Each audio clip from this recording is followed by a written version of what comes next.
lock in and buckle up because you're in for another creepy and scary TikTok reaction video. It's your boy, Jet Ski Chuck. And on these dark waters, you better keep your head on a straight swivel. So without further ado, let's jump into these videos.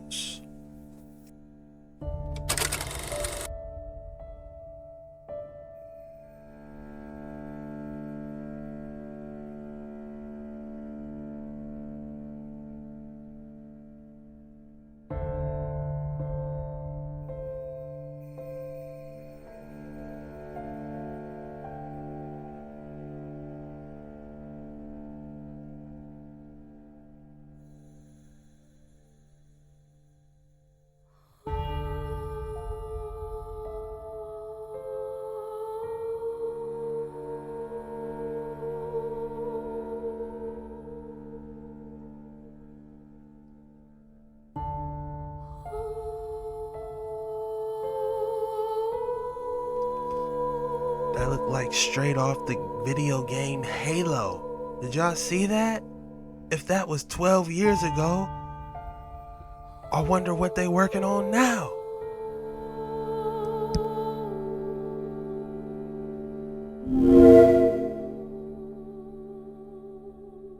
DARPA Avatar Project. Yeah, the DARPA Avatar Project. What it is a sentient world simulation. What this is they got a quantum computer, quantum AI computer, which is gathering information on everybody in the United States. Other countries doing it, but everybody has an avatar, just like you make an avatar for your Facebook or whatnot, and that represents you. This computer has built a digital twin of you inside of this computer. What they saying it does, your thoughts can be grabbed out of the air. And that's what they say they are doing, and they're feeding it into your digital twin. And at the same time, they say they are shooting ideas out to your brain because you are connected to your digital twin to see how you will respond. The whole goal of this, the end game, is to have a beehive mentality for all of us. So we will move in coordinates, just like bees do. You see how they got worker bees, they got this bees, and they got one brain in there, the queen. They got one person. The signals are going out just like they're going to be trying to do us. Yeah, on some real shit. Look it up. DARPA Avatar Project. On some real shit. Hashtag real spit. What we plan to do is work with them. This is a developmental system made by MC10, and this is a developmental. The Defense Advanced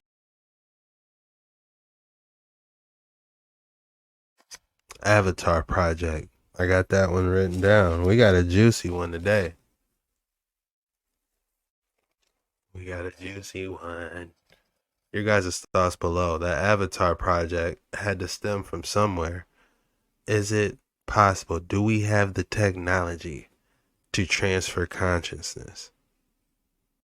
If you ask me, I don't think so. If you guys know more information on that, I'd love to hear your thoughts below. But I think it's, that's not going to work if you do try it. But yeah, let's keep going on these videos. Shape-shifting material that can transform itself in real time, changing colors and shape on demand. It sounds like special effects you would see in a sci-fi movie, but this is no illusion. Researchers at Intel teamed up with the academic community to make what they call programmable matter. The basic idea is the notion that you could have a material that could change its shape or change its physical properties just by reconfiguring itself. Forget about designing something in flat 2 dimensions. What about creating a 3D prototype of anything, even a car? Open the doors, kick the tires, peek inside to see what it looks like, fit little dolls of, people inside of it. This space-age stuff is like putty in your hands. Programmable matter is still in the early developmental stages. But Intel's Andrew Chin says one day we may be able to morph objects on demand to fit our human needs. So for example, I have a Bluetooth earpiece and it fits me great, but then when I put on my sunglasses, it doesn't fit anymore. Wouldn't it be nice if it could change its shape subtly, right, to all of a sudden match that? All of these things are possible with programmable matter. We are definitely on the edge of discovery with this one. Gary Tuckman, CNN, Atlanta.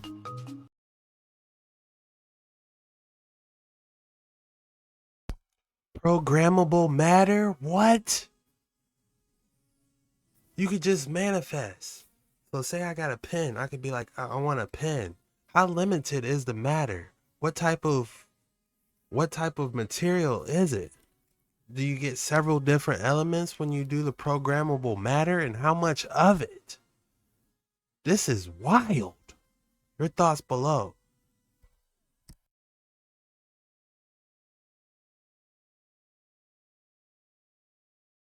I already got it written down.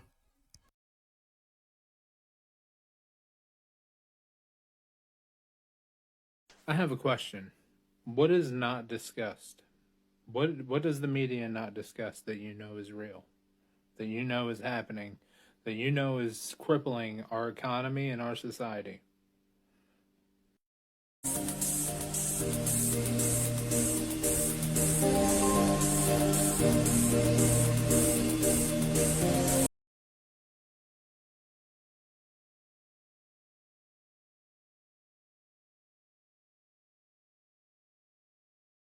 They shot something in the air. I don't know what it is. Or it could be a UFO.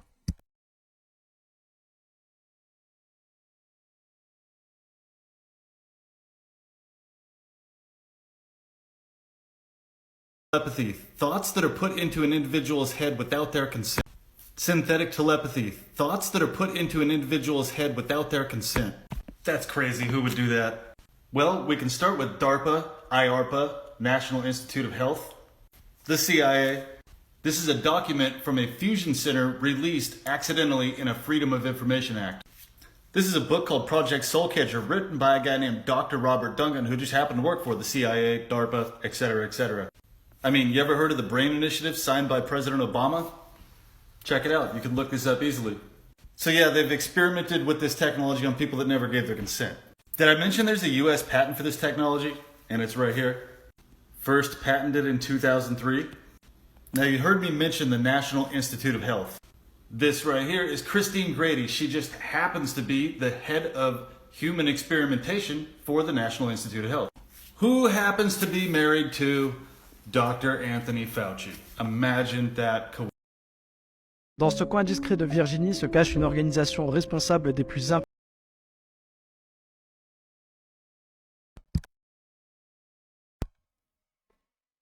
Synthetic telepathy? Oh my goodness. We need to be making those, having like a copper crown sounds a lot more viable now. And them tinfoil hats, sounds a lot more viable now. They're like, why you got that on, man? Synthetic telepathy. They trying to hit us. And these gang stalking is probably, trained on this synthetic telepathy, if you ask me, for entertainment purposes only. Y'all know what gang stalking is either? Let me show you. Only you can hear DARPA's sonic projector. So they would pinpoint it to one target. Hey, you. Ma'am, please wake up. Wake up. No sleeping in the library. Most people of his age don't know much about sound. The whole idea of his sound spotlight system is to make sure that only one person can hear him, even though they're 20 meters away. Hey, you there. You on the laptop. Look at her. She's like, what? Illegal files to the library network? I hope not. Hey, you there. Studying. Liz, can you hear me? Look at these girls. All these girls are like, break. what? Hey, you. Looking at CDs. He's like, shit, I got caught. Taking the mickey out of innocent readers might seem a bit childish, but there's a reason why Dr. Pompey comes here to test his kit. A library is about the most sensitive area you can think of. The audio spotlight, we can deliver sound specifically directly to people within the library without bothering the other people that are reading quietly. Like this. First, your voice is transformed into high-frequency ultrasound. Sound so high, no one can hear it. Ultrasound is highly directional, so, like a torch, it can be pointed at someone standing a long way away. Although they cannot hear the ultrasound, it causes secondary vibrations in the air around them, and it's that sound the person hears. So if you imagine you're in a room and I shine a flashlight at you, it's very bright for you, but it's very dark for everybody else. Much the same way, the audio spotlight creates a very narrow beam of sound. You can shine at a listener. They hear it very clearly, and it doesn't create noise that might bother other people in the same space. What do you guys think about that? Let me know in the comments below. That is interesting.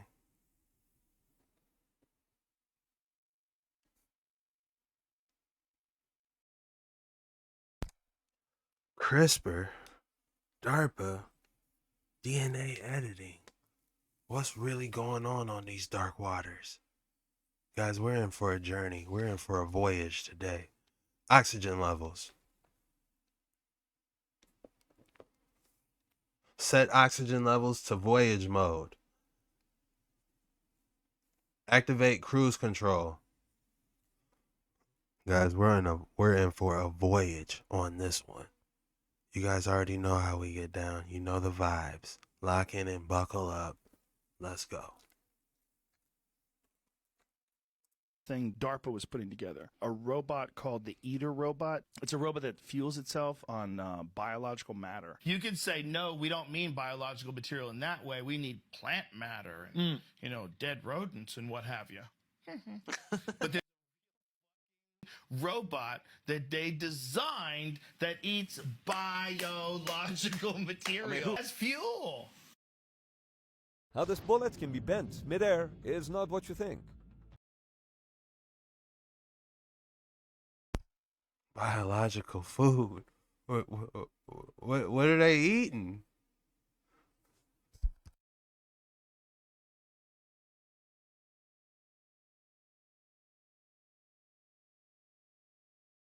How this bullet can be bent midair is not what you think.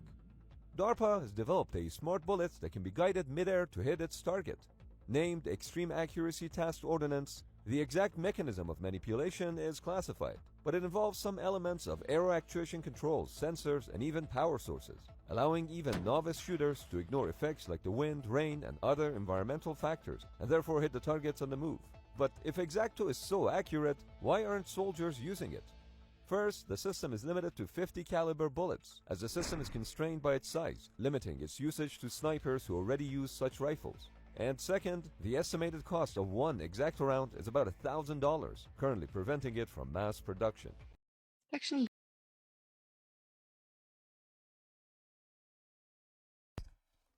So they got a round that cost $1,000 that is homing?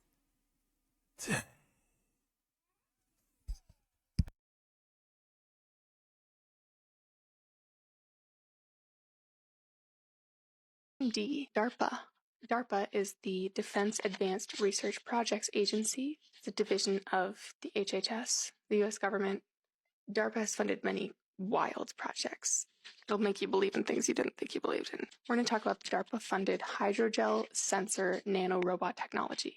I know these things all sound crazy, and they've been called conspiracy by all the mainstream media, but I've got the receipts. So nanorobots with embedded protein-based nanobiosensors implanted into the bloodstream in order to protect against disease by way of advanced real-time biomolecular in vivo, which means under the skin, virus detection. Sounds great if it's actually for protecting against disease, right?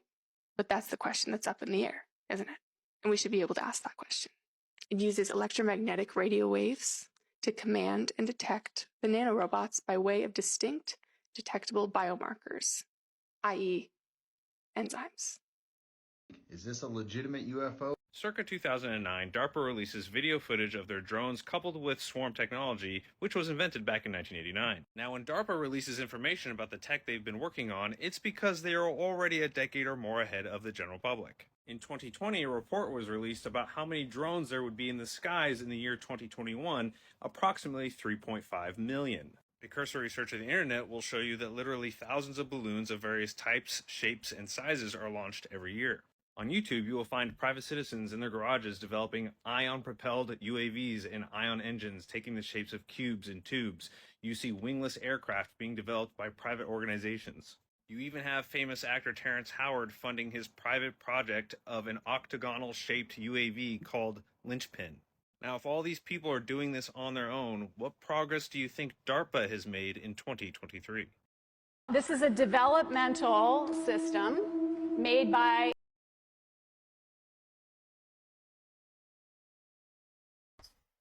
UAVs are real? They're not just in Call of Duties? Oh my goodness. We got to dive into that.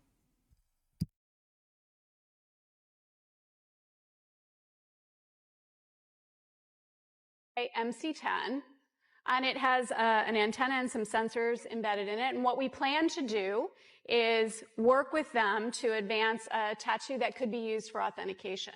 Now, it may be true that 10 to 20-year-olds don't want to wear a watch on their wrist, but you can be sure that they'll be far more interested in wearing an electronic tattoo, if only to piss off their parents. The inevitability of smart dust. So what is smart dust? Well, smart dust, of course, isn't a new concept. It originated with DARPA back in the 90s.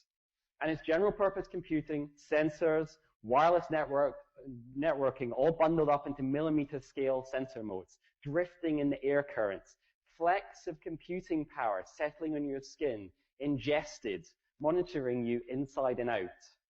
And you haven't really seen anything yet. So this is closer to the end of the vision. This powder-sized chip, and that's a salt crystal. So this is a small thing.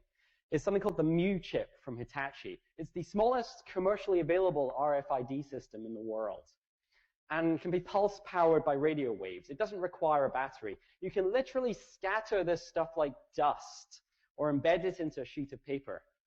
And you know what the really interesting thing about this technology is?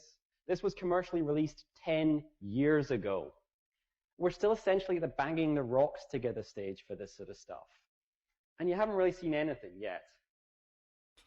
That is wild. The dust. I mean, when you think of nanoparticles, technically, it is super small. So it could be even smaller than dust, but just the fact that that's what they're working on, man, is, my goodness.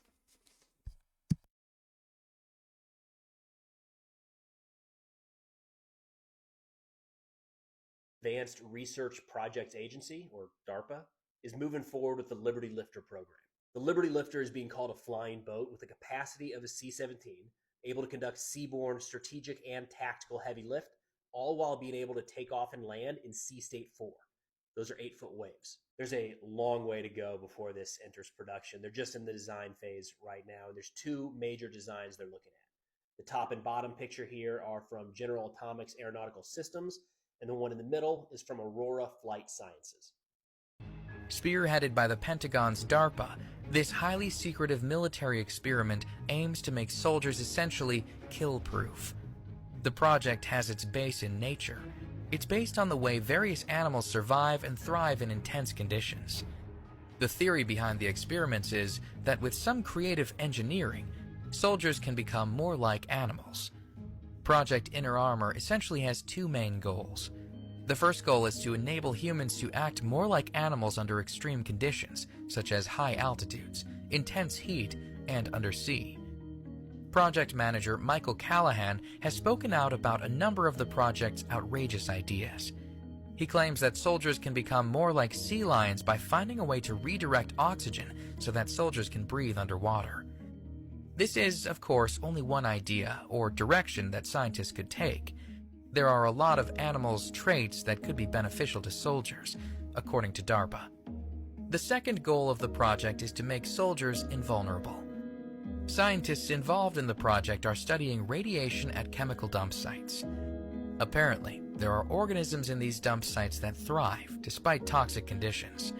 If scientists can find a way to replicate these organisms and then insert them into soldiers, soldiers could be immune to radiation and biological warfare. The fact that the military is conducting secret experiments that essentially aim to create animal-like, radiation-resistant soldiers. In 2012, Immunity to radiation? That is wild. That gets you thinking, huh? Your thoughts below.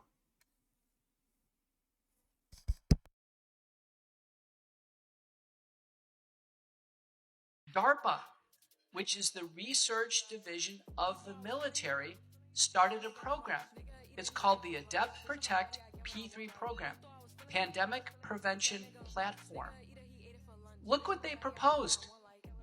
They said, listen, we are going to use gene-encoded vaccines as a new category of preventive measures based on RNA or DNA, and in this approach, we will stop a pandemic within 60 days. I read about this thing DARPA was putting together, a robot called the Eater. Well. DARPA, this is for educational purposes only and the fair use of 17 USC Code 107. Let's get into this video. The U.S. government's Defense Advanced Research Projects Agency, commonly known as DARPA, announces a bold initiative to develop what they call next-generation non-surgical neurotechnology. We know that DARPA is exploring human-machine interfaces that include direct connections between the brain and outside systems. That's been from the beginning of DARPA's information technology mission, and it continues to this day. DARPA has created some of the most influential technologies of all time, things that we use and take for granted every day, including the project that became the internet. They've created self-driving cars, stealth technology, GPS that fits in your pocket. That's DARPA's specialty, to imagine the future and create it. Stay with me now. You might want to go and follow me for the new content that's after this, because I'm finna go deep down this rabbit hole. All right, this is a very cool story. The Department of Defense Agency is developing new technology that is inspired by lizards. Yes, indeed. Digital producer Alexandra Bahu is here to explain what it is and how it could protect our troops. You know what? Move over, Spider-Man. The Defense Advanced Research Projects Agency, also known as DARPA, has created devices that will have humans climbing like geckos. DARPA launched the Z-Man program to develop a better way for warfighters to scale buildings and other obstacles. Researchers on the project were concerned ropes and ladders were dangerous and impractical while carrying heavy loads. That's why DARPA developed handheld, biologically inspired climbing aids. They use micro and nano fabrication technologies to produce an aid similar to that of a gecko toe, but for humans. DARPA has tested out the reversible adhesives with a 218-pound climber ascending and descending on glass while also carrying a 50-pound load. DARPA says these aids can have biomedical, industrial, and consumer applications as well. To read more about the Z-Man program, check it out on our homepage, WXYZ.com. For 7 Action News, I'm Alexandra Bahu. We want to hear from you. What do you think that's about that? absolutely incredible. I think the Army would more than likely get that stuff. Marines, I mean, we don't get that kind of stuff. We just blow things up. Okay, there you go. The nice thing is you get a Geico insurance policy when you get the Gecko technology. 60s, which is when they brought scientists and doctors over from Germany that were testing these Jews. They performed those kind of tests here in the United States. A lot of people don't understand this, that the U.S. brought these people in. That's actually what episode 2 and 3 of Last Evangelist is about. It's about the same subject. But the thing is that this was discovered and isolated a long time ago. Okay. But all of this stuff they knew years and years earlier. Okay. Why in the world, you're in the military, why does the military not know the simple things that I'm saying? Why do they not step up? After all, they're the military, Tom. They're supposed to take care of the people, right? Absolutely. Or the government.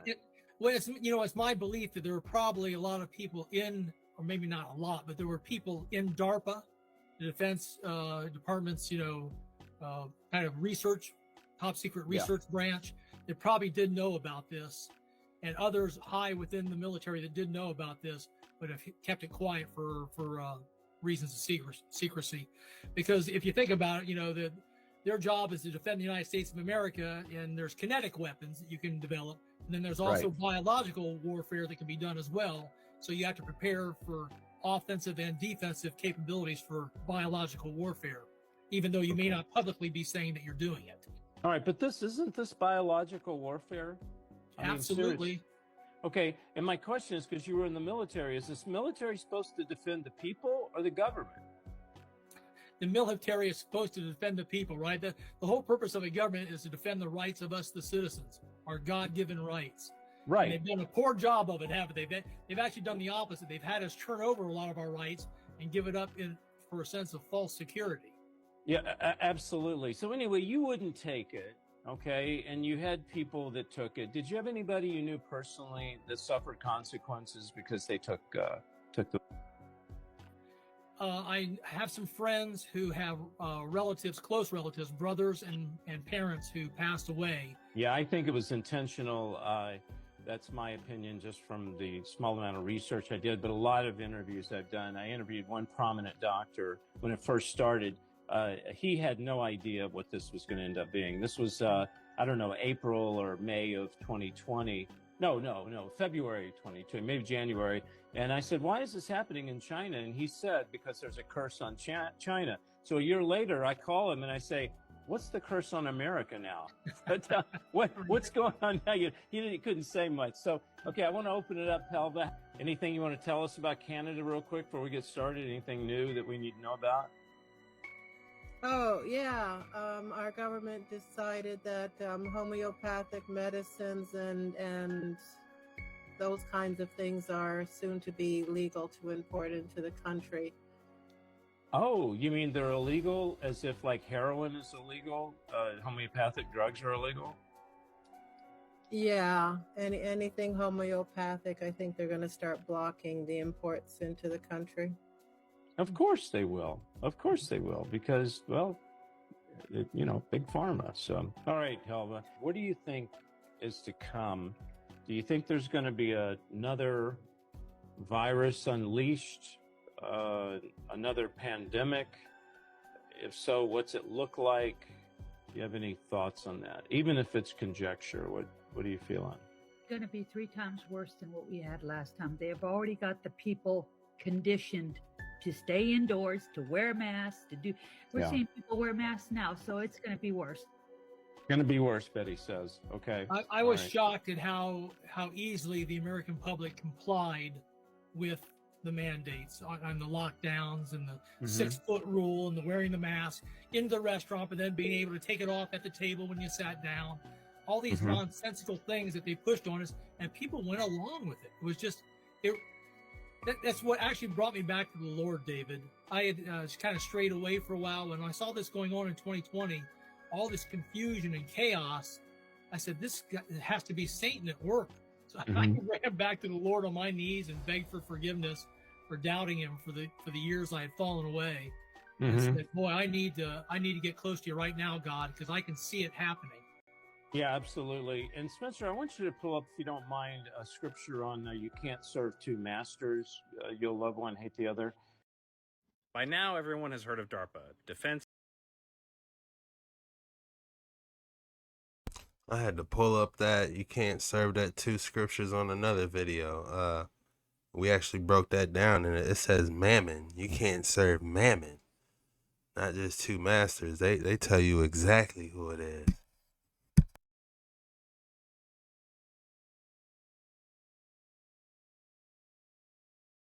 Advanced Research Projects Agency, a research and development agency responsible for the development of emerging technologies for use by our military. They are responsible for and contributed funding to such things as the internet, the mouse, GPS, drones and swarm technology, Siri, years before Alexa and Hey Google, robotics, and stealth technology. But have you heard of an organization called IARPA? Intelligence Advanced Research Projects Activity. Their special projects support the intelligence community, specifically analysis and collection. And here are 3 of the dozens of the projects they are supporting. ARTS, Anonymous Real-Time Speech. The goal here is to develop algorithms that operate in real time to protect an identity's speech from identification, alteration, or identification of characteristics such as nervousness, anxiety, or anger. They also hope that the technology can help those that can't communicate at all and begin to have conversations in real time. Briar, biometric recognition and identification at altitude and range. Basically identifying human targets from a great distance using images and video, capturing facial features and body composition and movement, such as a person's gait as they walk. This will allow for greater standoff distance of soft and hard targeting of individuals for influence, capture, or unaliving. Smarty Pants. Smart electrically powered networked textile systems. Technologies that's interweaved into clothing that is undetectable and can withstand washing and drying, while being able to allow the wearer to collect on their targets. Think overseas diplomatic engagements, for example. Now, what's not overtly stated but easily inferred when reviewing their website is that through quantum computing, machine learning, collection technology, and AI, they hope to create the ability of predictive analysis from everything from biothreats to human behavior on a global scale. Did you know Blackhawks can fly? This episode's the one. Man, they diving all into DARPA, man. And it's not just DARPA no more. It's IARPA is out now, doing all these different types of gathering intel. You know, they said a gate when you walk. That's scary. You know, they can tell, like, yep, that's him. You see how he's swinging his arms and how wide his legs are moving? That's him. Oh my goodness. Your guys' thoughts below. Tell me in the comments what you guys think.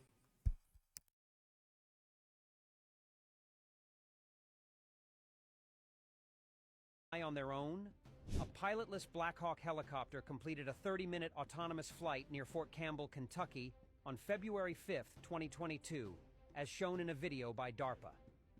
After two individuals left the cockpit, the UH-60A Black Hawk, equipped with Sikorsky's Matrix autonomy systems and DARPA's Alias program for in-cockpit automation, successfully took off, flew, and landed on its own. DARPA highlighted that the flight was unmanned and emphasized Alias's goal to autonomously handle full missions from takeoff to landing.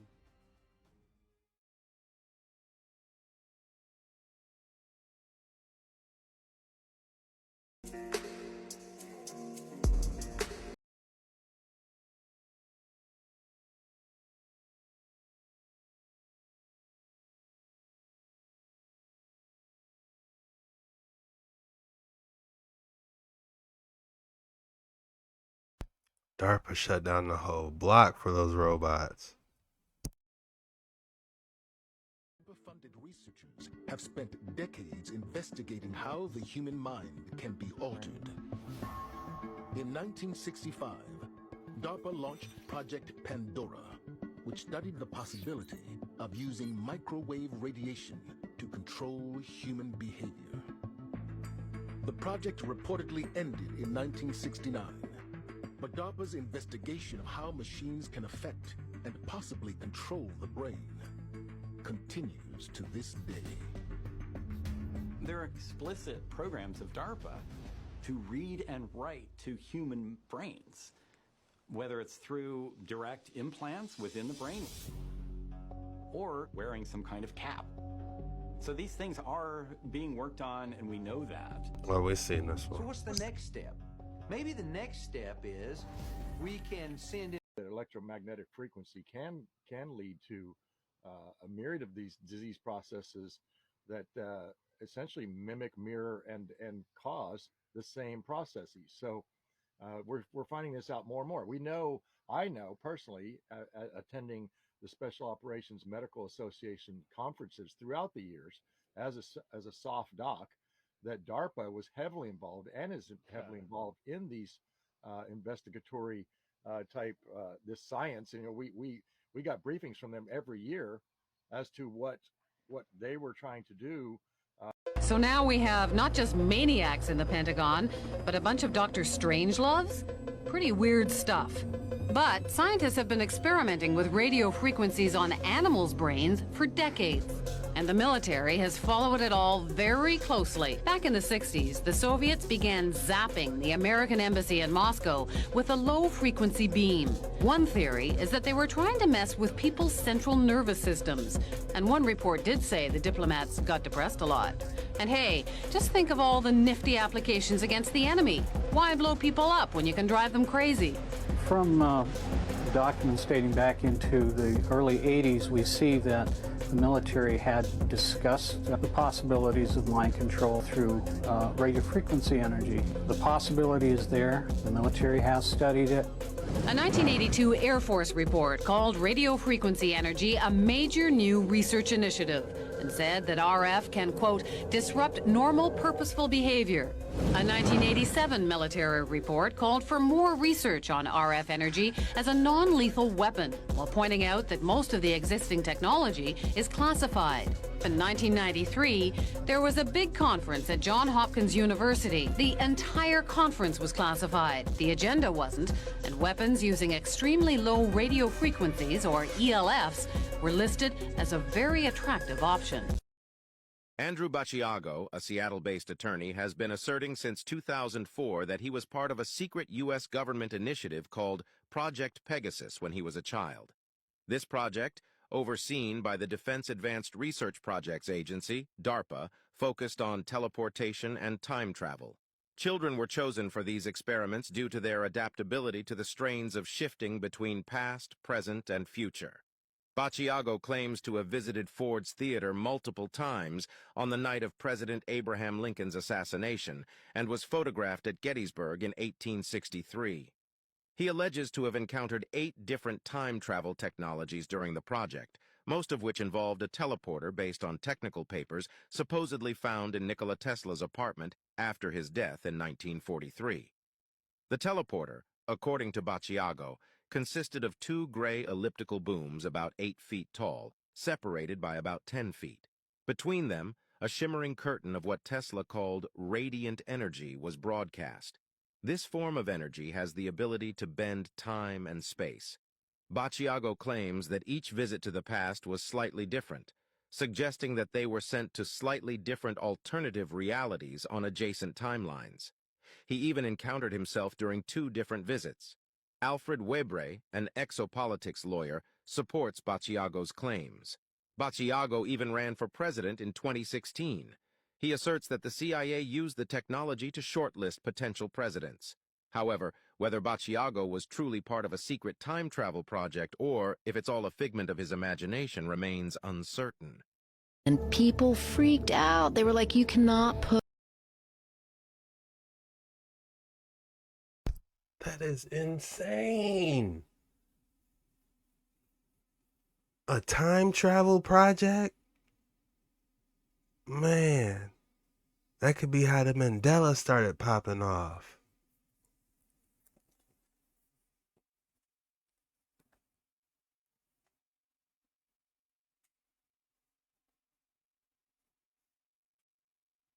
I gotta write that down. The Mandela, the time travel project, CERN. It all correlates. For entertainment purposes only. Do your own research on everything.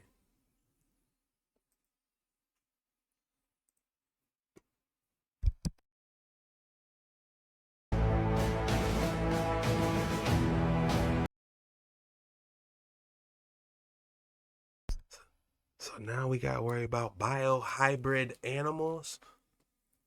For all we know, they could have a gorilla in there. On the planet of the apes. Oh my goodness. Oh man. What are they working on? Your guys' thoughts in the comments below. That was a good one. I gotta write that down.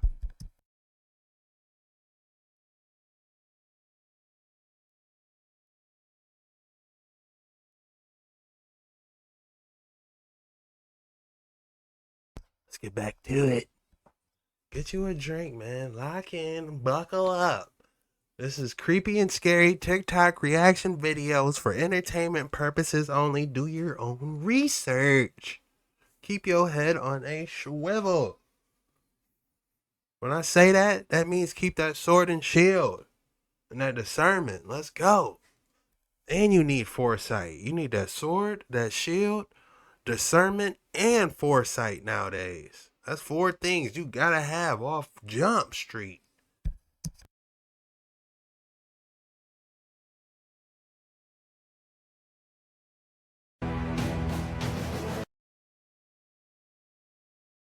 What do they got these dogs doing?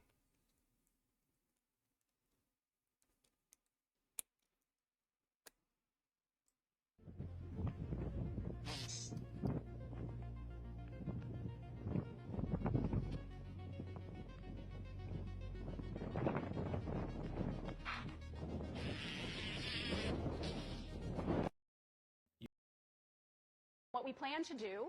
You've got. Look, is this fly robotic? That fly is definitely robotic. That fly does not look real.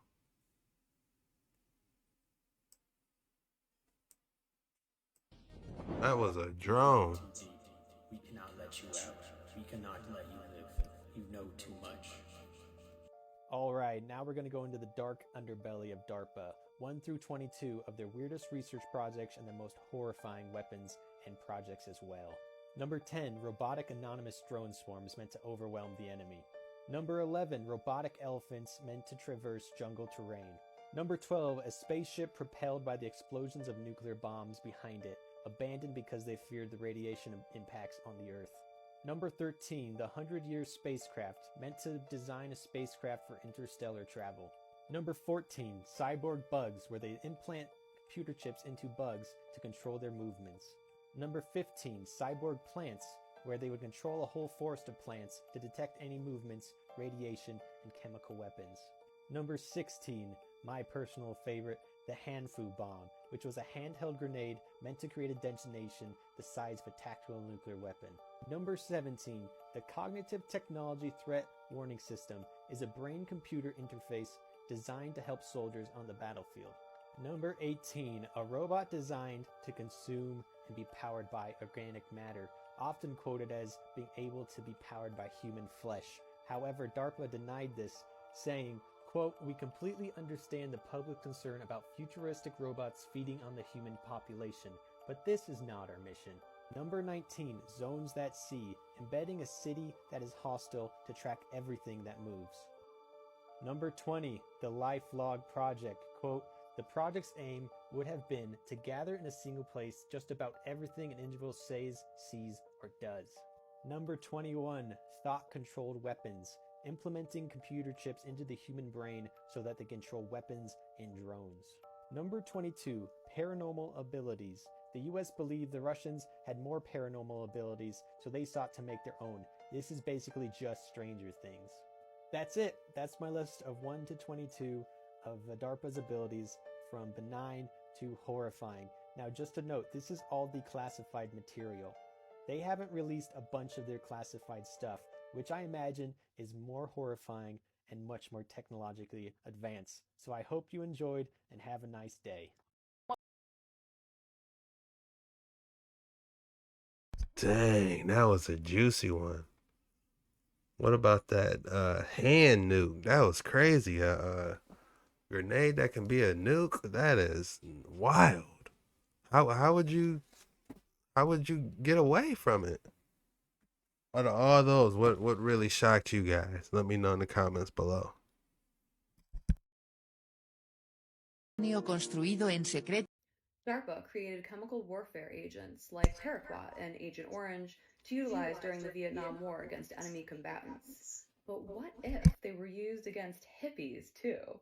That is what toxic zombies, aka blood eaters, lets us imagine. When federal agents spray an untested herbicide, innocent bystanders are then forced to deal with the mutant cannibals they've created. Now, I can't showcase much of the film on this app without the video getting taken down, but trust me, it is worth the watch.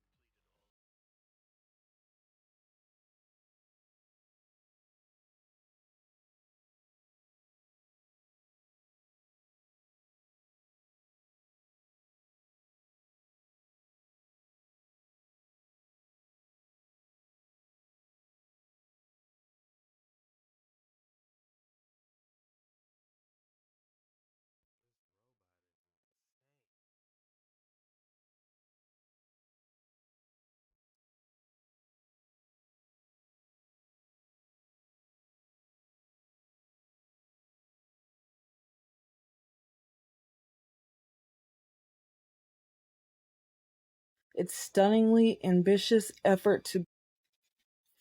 The Pentagon has pulled the plug on LifeLog. Its stunningly ambitious effort to build a database tracking a person's entire existence. Run by DARPA, the Defense Department's research arm, LifeLog aimed to gather in a single place just about everything an individual says, sees, or does. The phone calls made, the TV shows watched, the magazines read, the plane tickets bought, the emails sent and received. Out of this seemingly endless ocean of information, computer scientists would plot distinctive routes in data, mapping relationships, memories, events, and experiences. LifeLog's backers say the all-encompassing diary could have turned into a near-perfect digital memory, giving its users computerized assistance with an almost flawless recall of what they had done in the past. But civil libertarians immediately pounced on the project when it debuted last spring, arguing that LifeLog could become the ultimate tool for profiling potential enemies of the state. Researchers close to the project say they're not sure why it was dropped last month. DARPA hasn't provided an explanation for LifeLog's quiet cancellation. A change in priorities.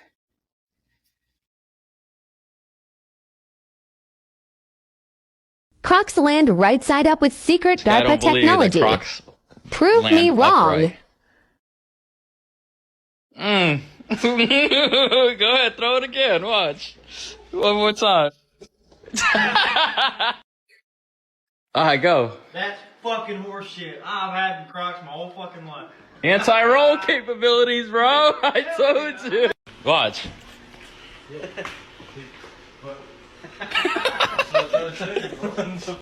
Amazing when you look at the history. So obviously start with the internet. Did you guys know that about Crocs? No matter how you throw them, they land upside. They land the right side up, kind of like a cat. I never knew that. Or have I ever found Crocs that fit my feet? I have a size 15/16 on some shoes. So it's hard for your boy to get shoes that fit. When I go in the store, I ask, what size do you got? You know, I don't get to pick.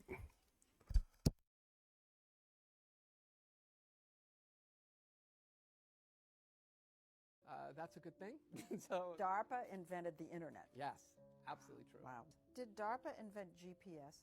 Sort of. So what we did is we actually got GPS into a small form factor. So that's what DARPA did. So the fact that you can have GPS in your cell phones or things like that was absolutely prompted by DARPA. Okay, did you invent Siri? Yes, Siri came out of my office. But if you were to ask anybody in this country who invented Siri, they'd say Apple. Oh, yeah. You know what? I think we should ask Siri who invented Siri. Okay. Do you have your cell phone? I do. Well, let's see what she says. All right, let's see. Siri, who invented you? Like it says on the box, I was designed by Apple in California. Design? Siri, what if I told you DARPA invented you? What would you say? I think different. Apple, they get all the credit. Great. You get none of the credit.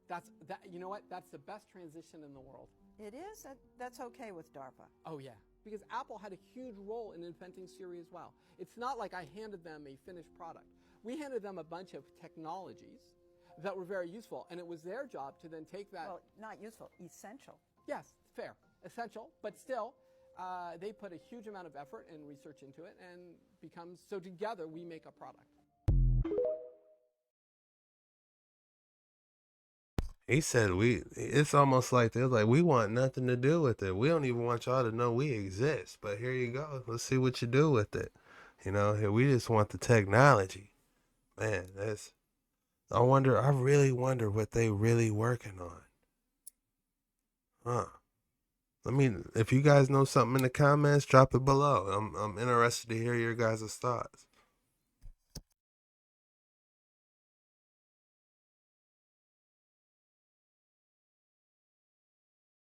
have one right here. Well, here, I'll let you hold it. Would you like to hold it? I'll hold it. Okay.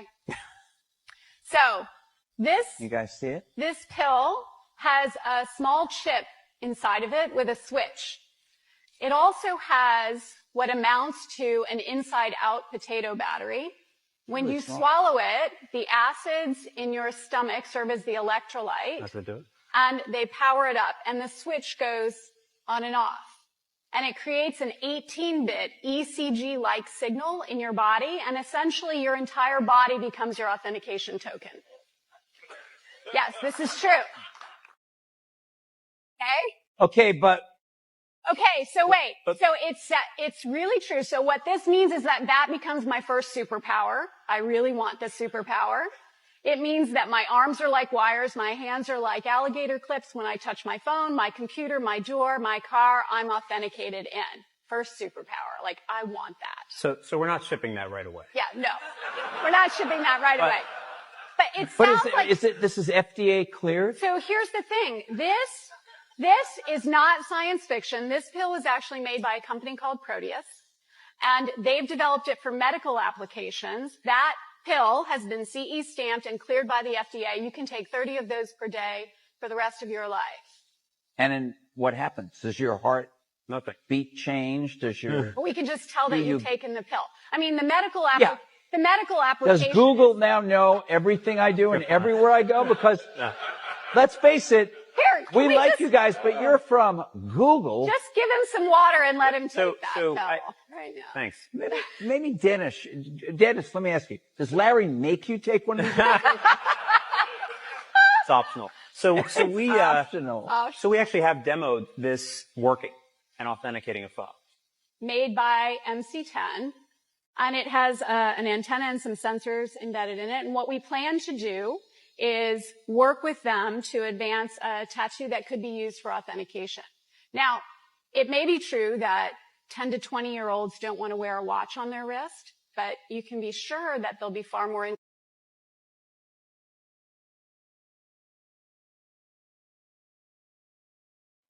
I'm not the sharpest tool in the shed, but she is making some chess moves. You know, from leaving Google, then becoming the head of Facebook. My goodness, now this ID pill. Man, that look like some old Mark of the Beast type stuff. That's like the first thing you got to do.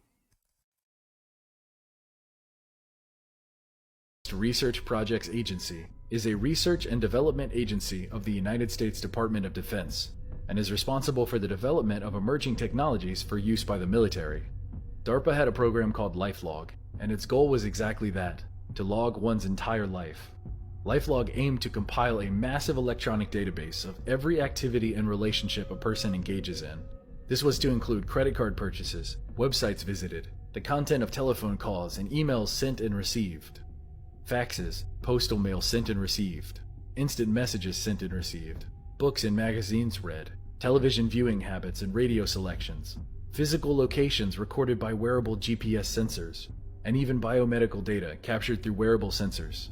The point of collecting all of this data on everyone was to identify preferences, plans, goals, and markers of intentionality. Another of DARPA's goals for LifeLog had a predictive function. It sought to, quote, find meaningful patterns in the timeline to infer the user's routines, habits, and relationships with other people, organizations, places, and objects, and to exploit these patterns to ease its task. Sounds absolutely terrifying, correct? Well, lucky for us, it was shut down February 4th, 2004, over criticism from civil libertarians concerning the privacy implications of such a system. Interestingly, though, on that exact same day, February 4th, 2004, a small and little-known website at the time launched called Facebook. No, I'm not joking. Not in the slightest. The exact same day that they shut down LifeLog, Facebook started. Lucky for us though, back in 2020, on Twitter, the official DARPA account came out to reassure people that LifeLog and Facebook have absolutely nothing to do with each other. Even though certain employees of LifeLog went to work at Facebook, it's nothing to worry about. Right. Once you learn all that, it makes you look back at all those news stories that you heard over the years of Facebook selling user information to other companies, and all this stuff seems pretty obvious now. We've been played, ladies and gentlemen. Then you had those NSA leaks years ago that the government was in fact spying on all of us. And when you add up all these pieces, it's easy to see that this is a massive puzzle, and we simply don't have all the pieces. We cannot let the algorithm continue to distract and, even worse, divide us. Because the algorithms that are in your phones have no conscience. So when they work you up, they're not feeling sorry for the damage that it's doing between mother and father, grandfather, mom, dad, cousin, brother, friends. The algorithms don't care. But you guys are humans. You guys are better than that. I want you to outsmart these algorithms because they're manipulating your news feed and effectively your life. By now, everyone has heard of DARPA, Defense Advanced Research Projects Agency, a research and development agency responsible for the development of emerging technologies for use by our military. They are responsible for and contributed funding to such things as the internet, the mouse, GPS, drones, and swarm technology. According to DARPA, X-29 was the most aerodynamically unstable aircraft ever built. The only way to fly X-29 was via a computerized flight control system making 40 corrections per second.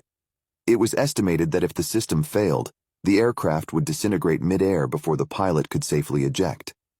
For this reason, the flight control system relied on 3 redundant digital computers, backed up by 3 redundant analog computers. But why make such a plane?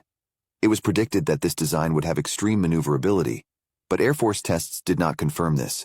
In order for the plane to be stable, the ability to initiate a maneuver easily had to be moderated by a computer.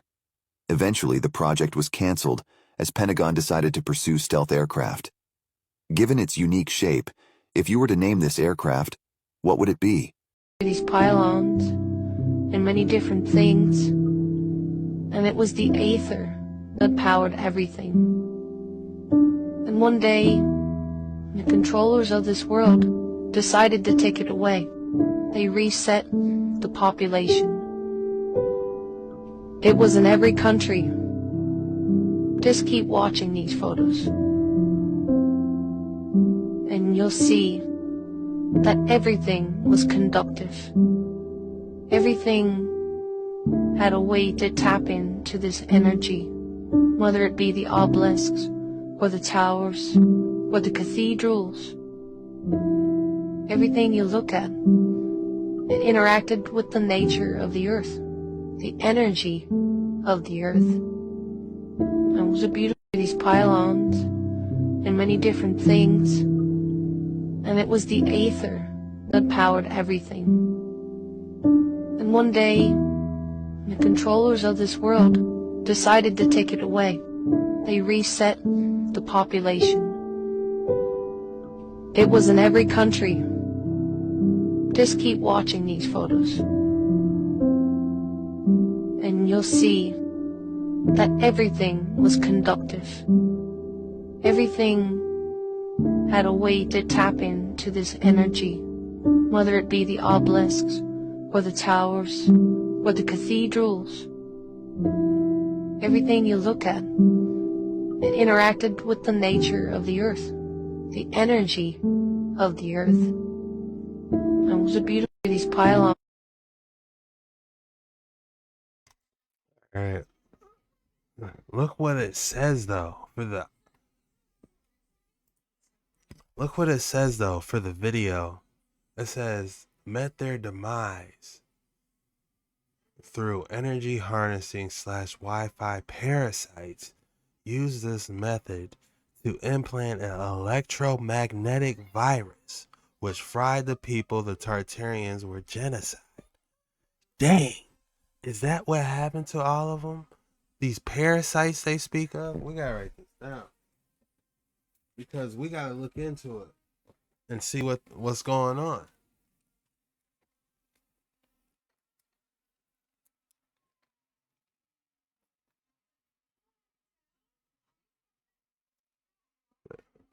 And there's some pylons I wanted to see that this video showed. But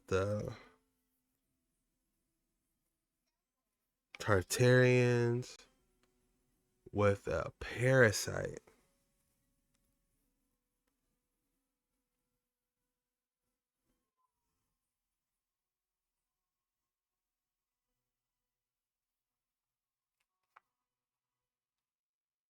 Parasites.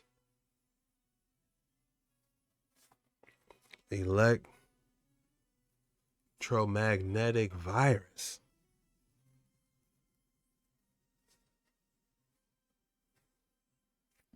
Is that what happened to the Tartarians? Could some escaped? I believe some got away. They couldn't have got all of them. Some got away on those airships.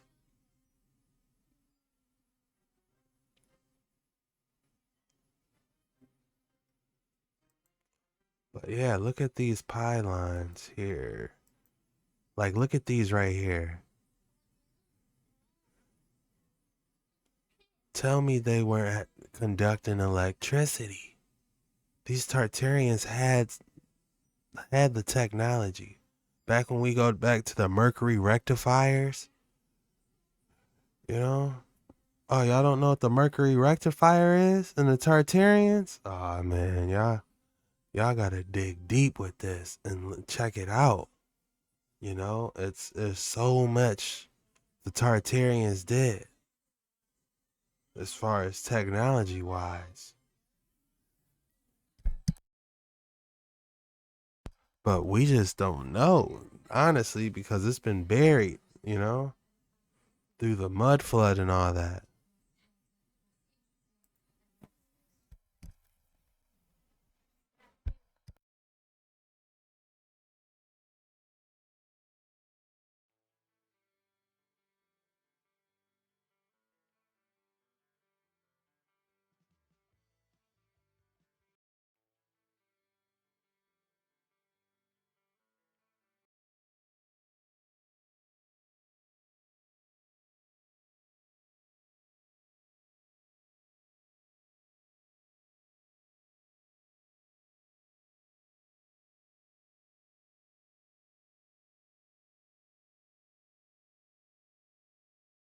Came upon the earth.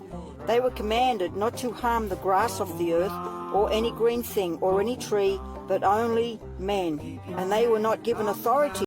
Revelation 9 verse 3. Then out of the smoke the locusts came upon the earth.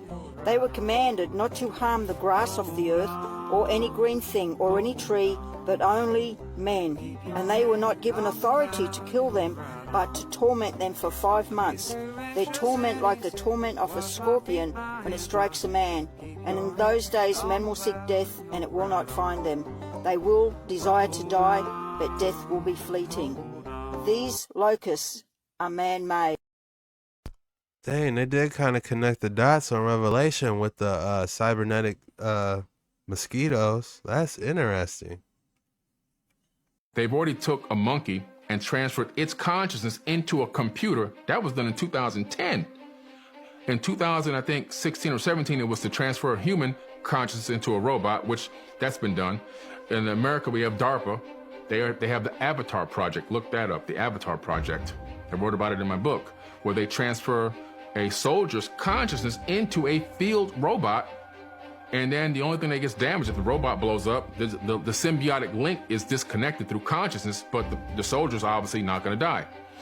And so this has all been done. This is real science being actively used right now. By 2045, which is the 2045 project in Russia, they're looking to transfer human consciousness into an actual being, an actual avatar body. You know, so they can take a skin cell from you, they can put it in a petri dish, they can get it under the right conditions, turn that skin cell into a stem cell, culture that, turn that into a group of stem cells, and then grow that into a full clone of yourself using your own stem cells, and then transfer your mind into your new body. Whoa. I've never heard this before. Yeah. Ever. They've even created mind links where they can transfer an active awake person's mind into a person that is already awake and conscious.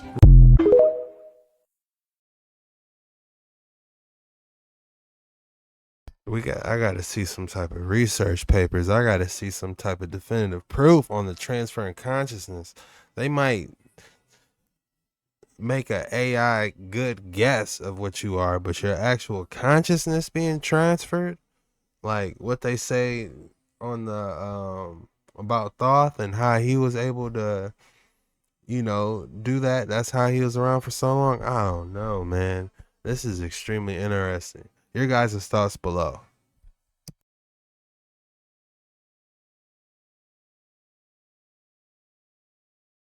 We understand that the deep state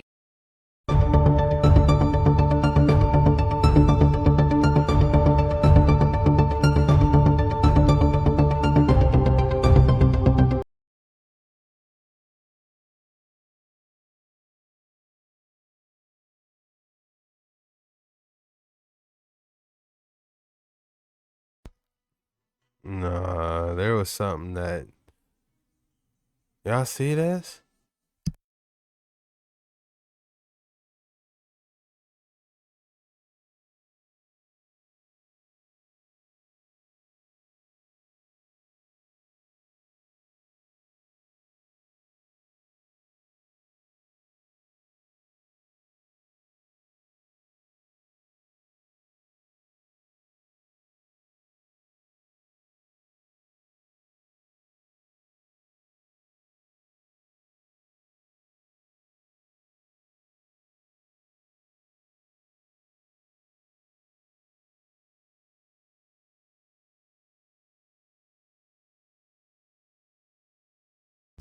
Look, were they doing this back in the Tartarian days? Y'all, we about to go around that Tartarian mountain and look up these zeppelins using this type of technology. We're gonna go around that mountain.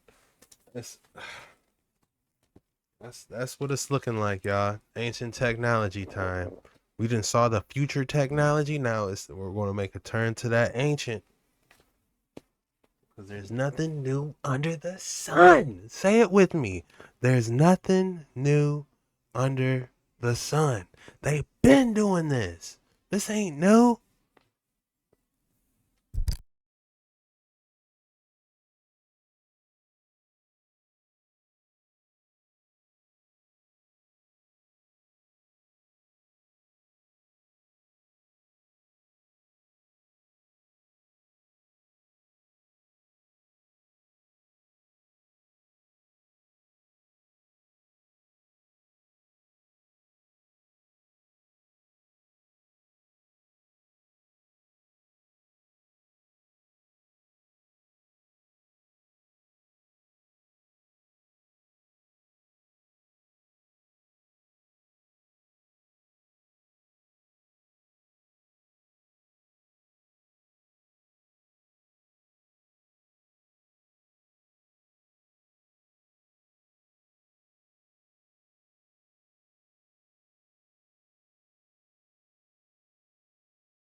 Mixed reality users from cognitive. DARPA is readying some programs to safeguard mixed reality users from cognitive attacks. My God, I love the headline and image on this article, and I immediately thought of, after reading the title, it's called Intrinsic Cognitive Security.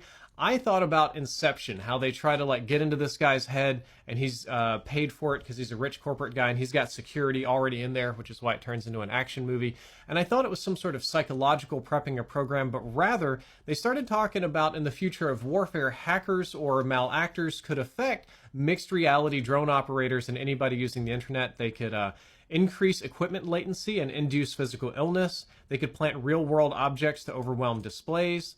Here's a fun one. Injecting virtual data to distract personnel, false alarms, accessing the user through an eye tracker, and other various potential attacks.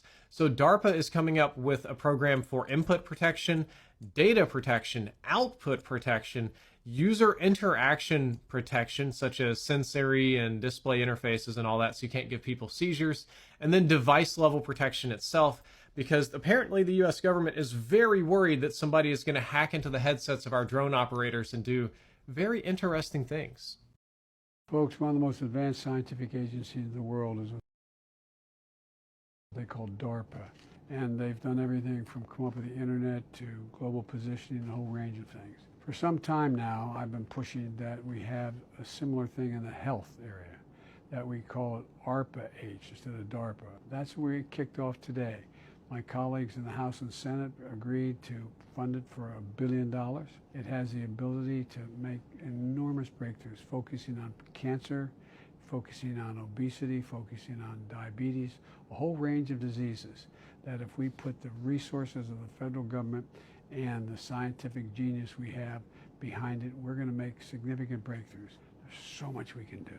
There's so much we can do. Remember, anything in America is possible when we work together. That is no joke. Companies already have the ability to read your brainwaves. I'm not crazy when I tell you there is such a thing as synthetic telepathy. I've been telling people, why do you think that even when you think of something, you'll see an ad for it on your phone? I mean, how else would they do that? The technology has been in existence for a long time now. DARPA started it, and now we've got it in a commercial sense. So don't be surprised. Your Alexa will probably be doing it next if it doesn't already have the capabilities to do it. So nothing is sacred anymore, people. Better wake up. Our brain waves permeate our skulls. They actually can penetrate right through our skulls. So when you're thinking thoughts, you're actually projecting brain waves. They did brain experiments years ago and put two people in different rooms and put these electromagnetic helmets on their head that would put the same electromagnetic environment around each brain. Now, these people are in completely separate rooms. They can't hear each other. They can't see each other. In one room, they flashed a light in the right-hand corner of the room, and lo and behold, the other person that was also in a helmet that was programmed to exactly the same electromagnetic environment as the person in the other room's helmet, they were able to detect that light coming from the right side of the room. So I'm telling you, we don't have a full understanding of how our brains work and how brainwaves work, but they do. They've been working on it for years. Like I said, DARPA started doing this research years ago. They've perfected the technology by now. And the thing that you need to ask yourself is, if they can read and detect and decode our brainwaves that are coming out, how hard is it to send those same waves that our brains are actually programmed to receive to our brains? Especially if we have nothing to protect ourselves from it. Because like I said, those brain waves permeate the skull. The skull doesn't stop it. They go right through it. We need to invent some type of copper crown that could block it with like the certain jewels or something. Y'all know where I'm going with this. Some type of, didn't they say organite, does something with your thoughts on organite, or like a copper organite crown or something, something to block it. Y'all tell me, how do you block it? So what's coming in? And what are all these cell phone towers for? Because I get shitty cell phone service. So pull it up. Say it with me. That's actually a pretty cool design to go off-road. I need that for when the snow starts coming in heavy, you know what I'm saying? Or a movie. The creator.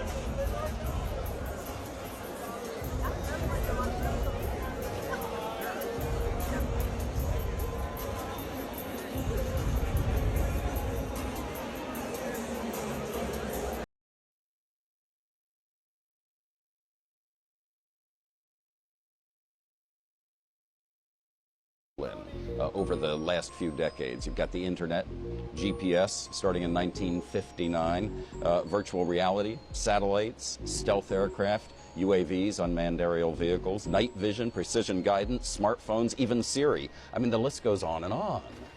It's a tremendous heritage. And of course, the challenge for those of us who have the privilege of serving at DARPA today, our job is to make the investments now in 2014 that become those kinds of transformations for the next generation. And then on the enabling technology side, 45 years ago, DARPA did this sort of crazy experiment, which was to hook a couple of computers together and have them talk to each other.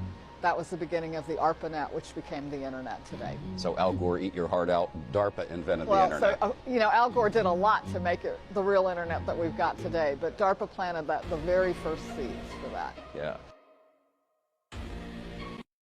This is not a movie. It's an American company called Boston Dynamics. They are making robots to help with military work. But some people are worried. What if these robots are used to harm others or even attack places? As these robots get smarter, could they one day turn against us? And what if they get near really dangerous weapons like nuclear bombs?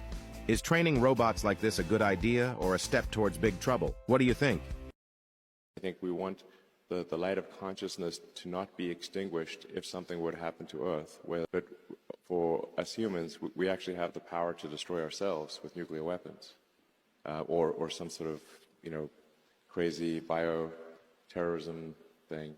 So, so there's some danger that is not zero that could cause the end of life on Earth as we know it. So that's. Marines outsmarted a DARPA-designed robot using trash and tomfoolery. We talked to Paul Scher, author of 4 Battlegrounds, Power in the Age of Artificial Intelligence, about the test that he details in the new book. A squad of 8 Marines spent 6 days walking in front of the robot designed by the Defense Advanced Research Project Agency Squad X team so that it could be trained on what common movements it might see in a combat environment. On the 7th day, they turned the Marines loose to see if they could beat it. If they could walk up close enough to touch it without being detected, they would win. Every single Marine was able to defeat the robot. Since it was trained to detect human movement, they simply just stopped moving like humans. 2 Marines somersaulted towards the robot for 300 meters, 1 Marine took a stripped-down fir tree and walked with it out in front, and yes, 2 Marines hid inside a cardboard box just like in Metal Gear Solid. So take that, nerds. A bunch of Marines that can barely read a promotion warrant beat your stupid little robot. There was an inventor named Floyd Sweet, and he had a solid-state device, looked like a little bigger than a cigarette pack, that you could attach to an electric motor, say for a car. It wasn't plugged in. Once it got going, it was a 0 point of quantum vacuum flux, and it would run a 300 horsepower motor. So imagine having a 300 horsepower motor in your Tesla or your truck, and there are no batteries. You don't have 900 pounds of lithium-ion batteries, and the lithium-ion batteries really are destroying the environment. And you never have to plug it in. About the time he was going to get, he was meeting with some people at GM who thought they were interested, but they were actually just trying to find out what he had. After that meeting, he died suddenly, suspiciously. How? People claiming, well, he dropped dead of a heart attack. And that was plausible because he was an elderly guy.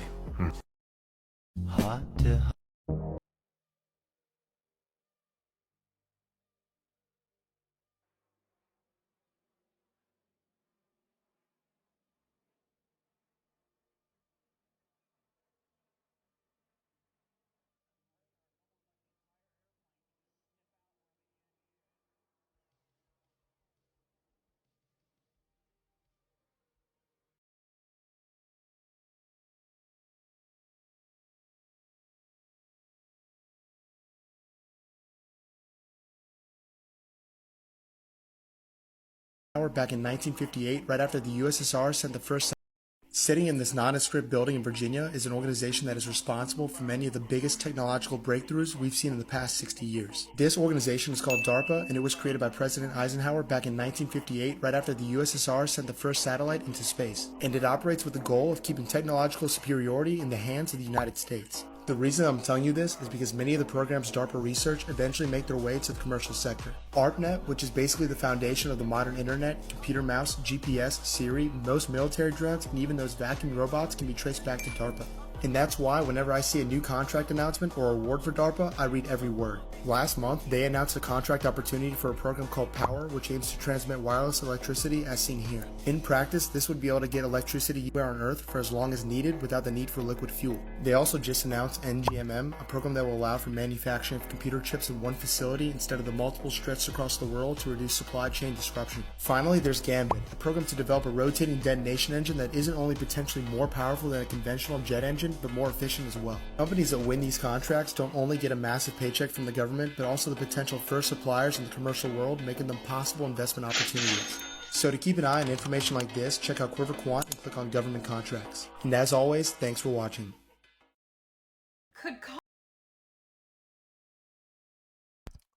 Dang, that was a lot. He said an airplane that could shoot electricity and give electricity to like a town or something. How cool is that? I need to look into that.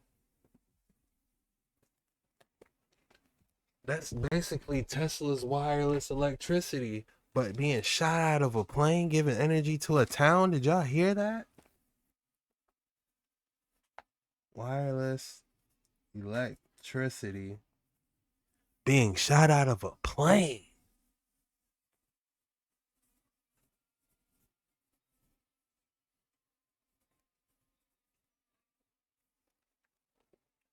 How far are we,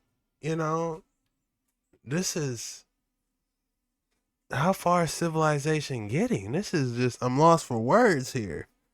But that last, TikTok makes me think maybe, we might be doing something new here. Your thoughts below.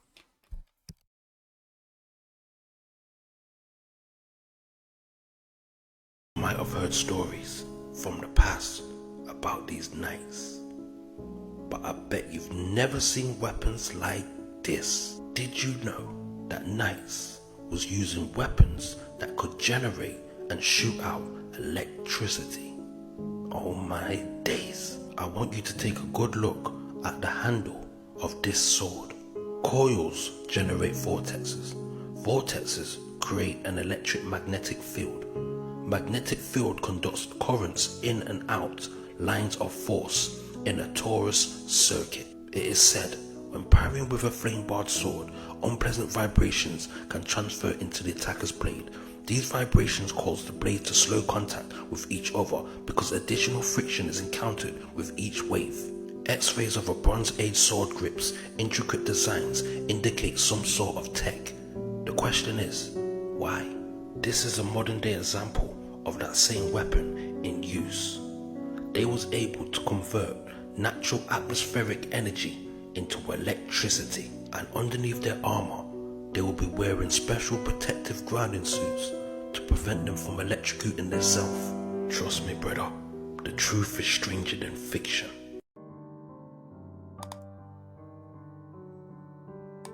This is a 3,000-year-old sword they found in Germany.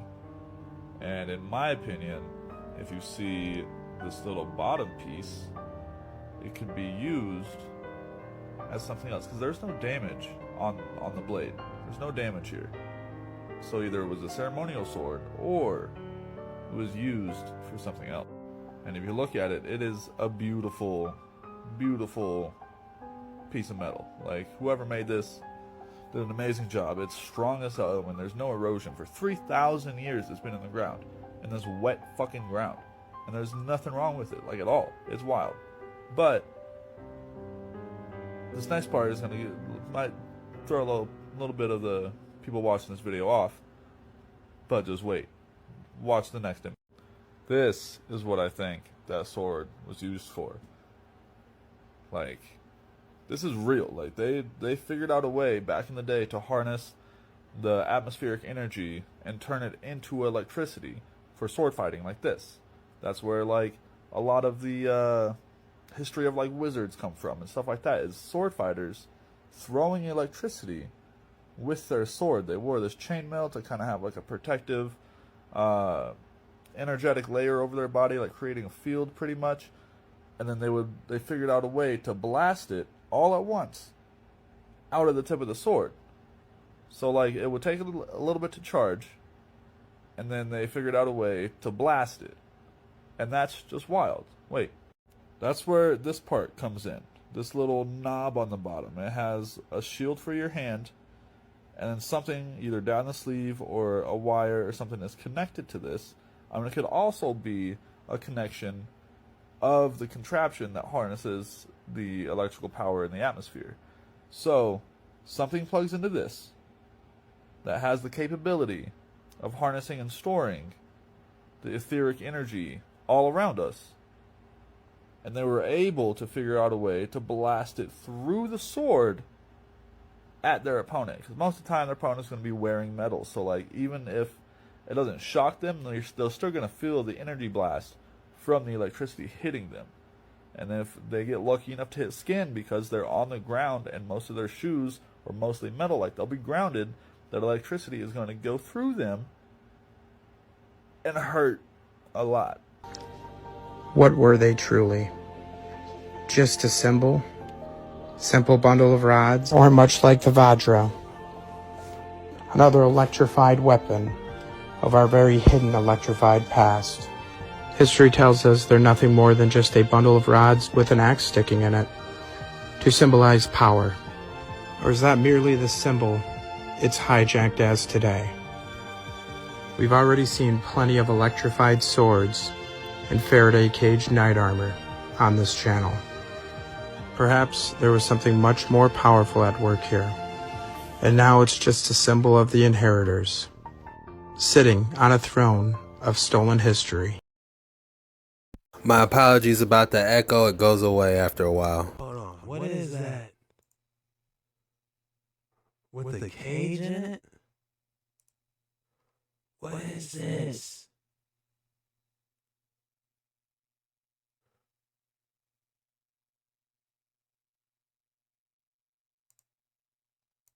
That is interesting.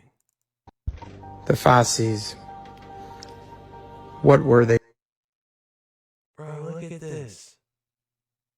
This looks like sweet business from Destiny. Truly. Tell me that don't look like sweet Just a business. symbol? Simple bundle of rods? Are they truly? Look me in my face. Just a symbol? Look at that. Tell me that don't look like sweet business from Destiny.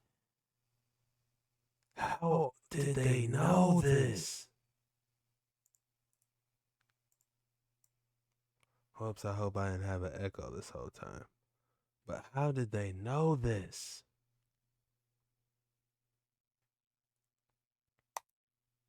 What were they truly? Just a symbol? Simple bundle of rods? Or much like the Vajra, another electrified weapon of our very hidden electrified past? History tells us they're nothing more than just a bundle of rods with an axe sticking in it to symbolize power. Or is that merely the symbol it's hijacked as today? We've already seen plenty of electrified swords and Faraday cage knight armor on this channel. Perhaps there was something much more powerful at work here, and now it's just a symbol of the inheritors, sitting on a throne of stolen history, with its trophy of its conquered.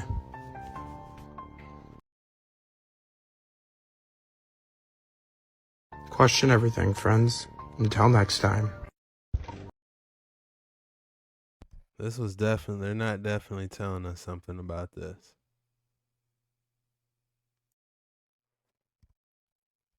Guys, did you see that weapon with that axe? Why was that axe surrounded in coils? What were they trying to charge up? Y'all tell me what they trying to charge up, man. Looks like they was charging up some type of slicing attack. I don't know. But we on these dark waters and we gonna figure out. Meet the African Thor, Shango. This powerful god rules over thunder and lightning and even has 3 wives, making him more intriguing than the famous Thor. Let's jump into some of Shango's most exciting stories that show off his fiery temper and incredible strength. Legend says that after some intense events, Shango climbed up to the heavens. The gods, amazed by his bravery and strength, gave him control over thunder and lightning. With these powers, Shango's anger and energy could shake the skies. Shango's life was as wild and unpredictable as the storms he controlled. He had 3 wives, Oshun, Oya, and Oba, all trying to win his heart. Oba, feeling jealous, was tricked into adding a piece of her ear to his food, thinking it would make him love her more. When Shango found out, he exploded with anger. The skies roared with thunder, and the ground shook as he sent Oba away in a fury. And let's not forget about his epic fights with his brother, Ogun, the god of iron and war. Their battles were so huge and fierce they almost destroyed the world. These fights were like massive storms, showing just how tough and powerful Shango is. Meet the African Thor, Shango, this powerful god. Who is Shango? I never heard of Shango before. It's my first time hearing of him.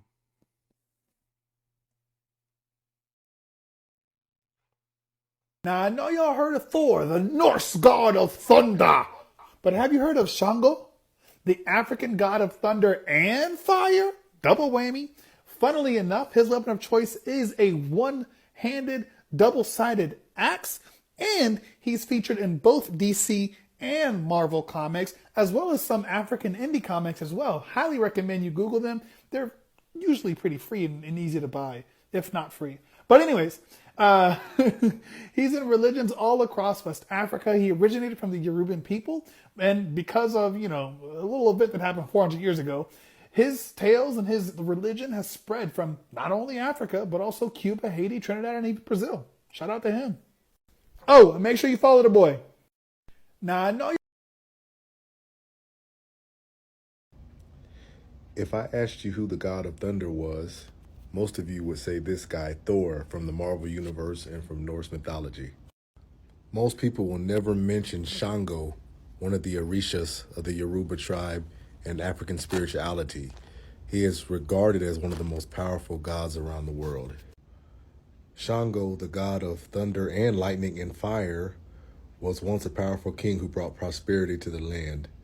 He wanted to seek stronger power to destroy his enemies, and he was blessed with these powers, and he eventually ascended to the level of Orisha, or God, in African spirituality. He controlled both thunder and lightning and was able to breathe fire out of his mouth. Crazy thing about it is the weapon that he wields is the double-headed axe like Thor does in the new Marvel movies, not the hammer. Growing up, I idolized several superheroes that looked nothing like me. And then when Black Panther rose, I had something to be excited about. But then he wasn't created by a black man.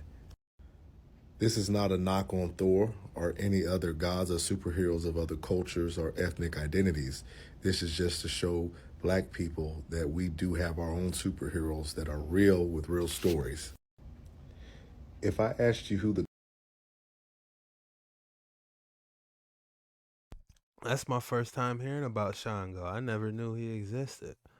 And yes, I would like to see a movie about it, man. This the Thor, with the welcome to the jungle, and he's throwing the hair, man. I'm tired of that, man. That's played out, man. Get us something new, man. Get us something tight, I haven't even seen the new, Marvel movies, man. I'm just not interested anymore, Imagine the people that were behind the Invincibles got a hold of this movie, Shango. You know how tight that would be? Like on some Black Adam, Go nuts. On some Spawn type stuff, Let's go, man. We back on these waters, man. What y'all doing, man? Wake up, man. It's your boy Jet Ski Chuck. Let's get on these videos, y'all. It's the stuff that we're flying now. So I will tell you this. The first time I fought on the range against the F-22 Raptor, and I fought against everything in the world. So out at Nellis with the aggressors, everybody comes there to train, to get prepared for combat. There is no better plane in the world than the F-22. When that thing passed me and some of the stuff that I saw it could do, I go, there's no better plane in the world. So as far as air superiority, F-22 is at the top of the food chain.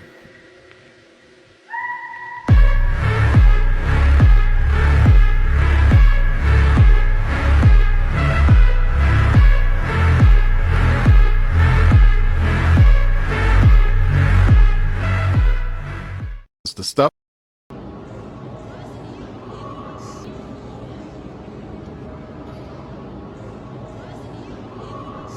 Yeah, they trying to go back to the future. Look at this, y'all.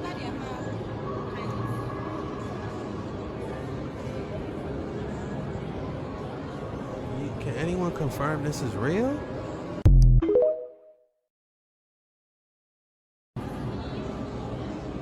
Bro, it looks like they got a hold of the mercury rectifiers and got it right. This is what I would be on. If they put me on top of some technological development team, I'm like, alright, y'all, slap these mercury rectifiers together and get this boy to gyrate. You know, we got somewhere to be, man. We gotta catch up. We've been behind for years. We gotta catch up. Get these boys venerate. Slap the dilithium crystals inside the main fluctuator and get these boys generate. The flux capacitor is running on maximum. Come on, man, we gotta catch up.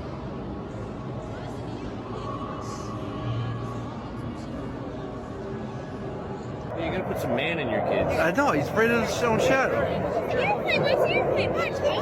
Oh, there it is. Holy.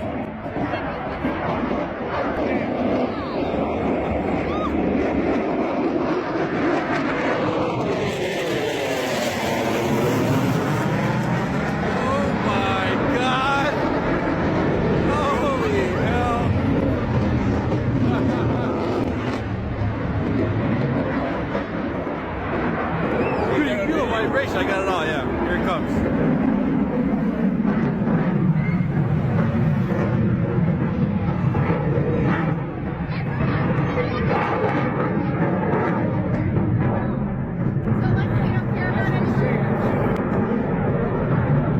Here it comes again. Alexa, put your fingers in your ear.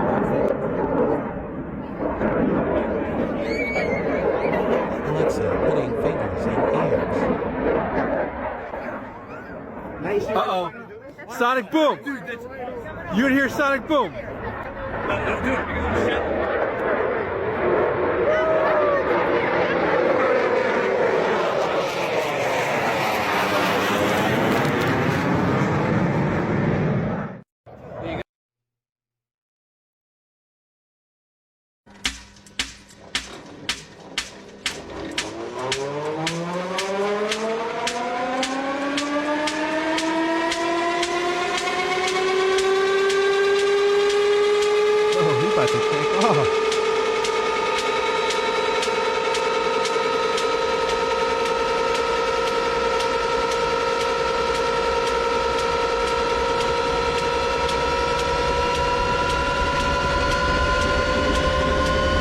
Nitros, 7 and 5. Activate. In 3, 2, 1. Fluctuate. Capacitors at maximum. Resonating. In 3, 2, 1. Ignite. Capacitors. Rotate fluctuators now.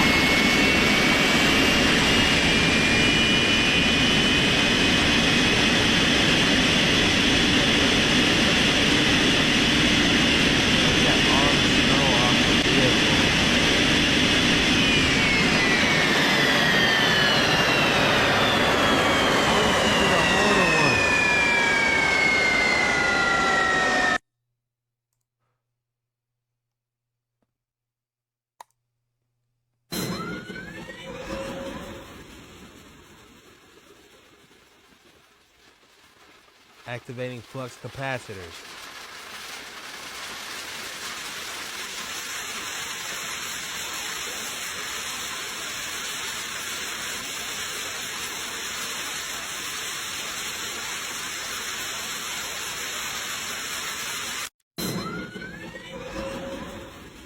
Man, if I could just get a couple mercury rectifiers, man, and a cord that will go into the ionosphere, man, I'm telling y'all now, we would be in a whole different age. Give me 4 months.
This is it. This is the answer for everything. Energy-wise. For entertainment purposes only, don't come for me.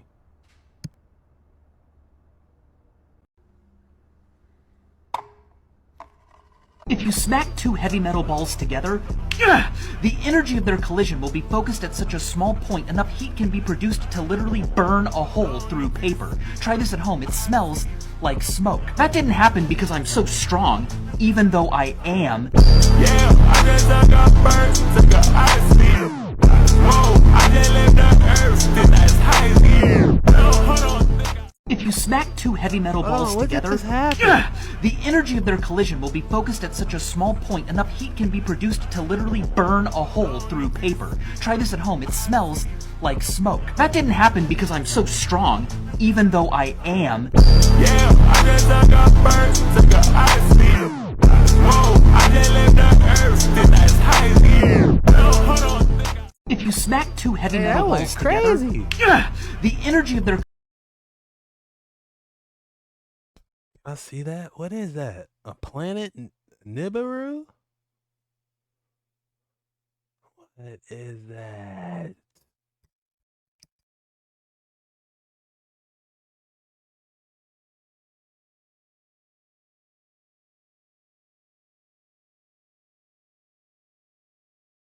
Have y'all heard of?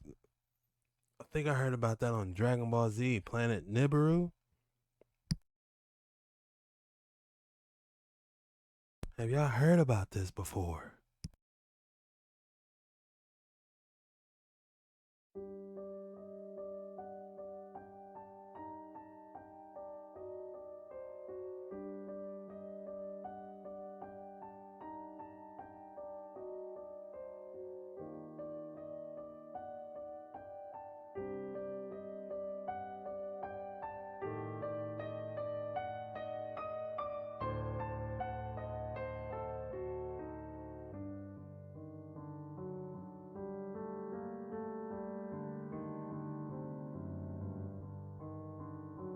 What is going on?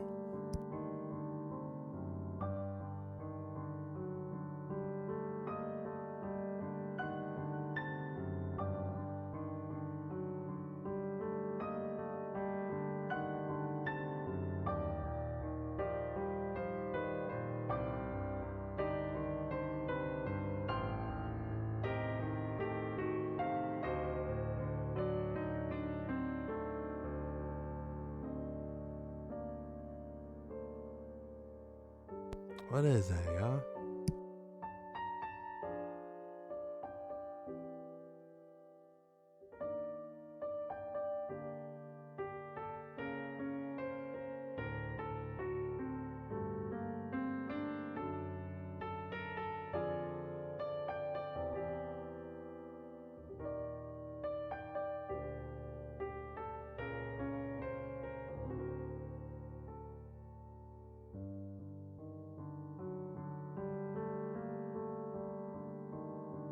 That is so weird. What is that? This creepy and scary TikTok for real.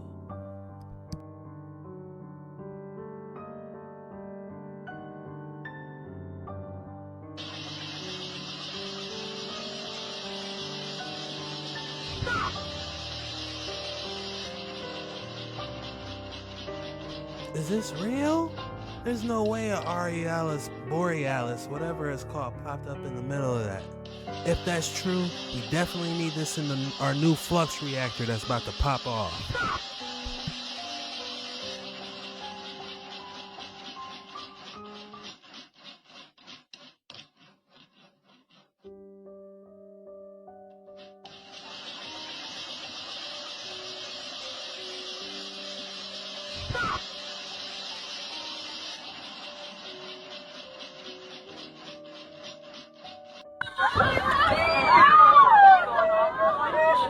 What is going on?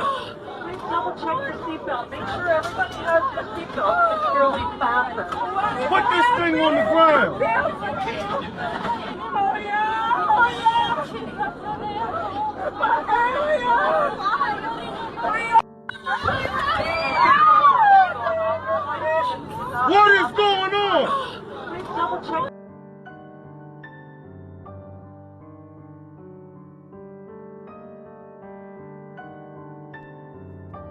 Hey y'all, that's it for today's video. If y'all made it this far, drop the 100s in the comments so I know you real. And if you haven't already, that like and subscribe button.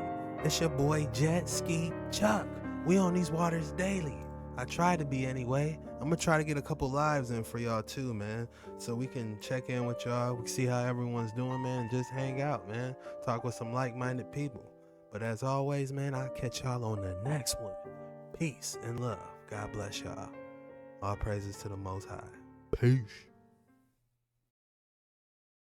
Concrete heal itself, and why does the military want it? Ancient Roman concrete is pretty incredible because it lasts for thousands of years, while our capitalistic paradise is littered with potholes. You probably saw this all over TikTok a few months ago. Scientists discovered Roman concrete's durability was from a kind of self-healing property. Very basically, lime reacts with water and creates a solution that crystallizes and fills the cracks. But this is a chemical process. The Pentagon is researching a biological option, and they want airfields, walls, and roads in combat zones to be self-healing. The idea is that the concrete would be pre-designed for self-healing, kind of like all the little passageways in your lungs. This would provide a network for engineered living material to travel through and repair the cracks. Now, this isn't the first time a biological option has been presented. About 7 years ago, a professor in the Netherlands invented bioconcrete, which heals itself using bacteria that's activated when water hits it, which is what usually travels through cracks. DARPA has been pretty hush-hush about the exact biological makeup, and that's because several different contractors are competing to develop the technology. Personally, I think it's a great idea, but it will probably only be used in war zones for years before it ever reaches Los Angeles. Electronic tattoo. So I'm wearing one here on my arm.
That's interesting, that white foam. I thought it might have had some type of correlation with the ancient Roman structures that we see, but who knows if, that's what they were using. I don't think so, because it was marble and all other types of hard stuff, but interesting nevertheless.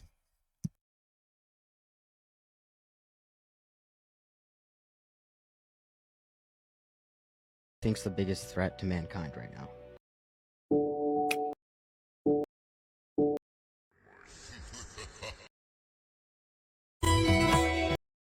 The real men in black, they work for the Air Force Special Operations Group out of Fort Belvoir, and they are the real men in black.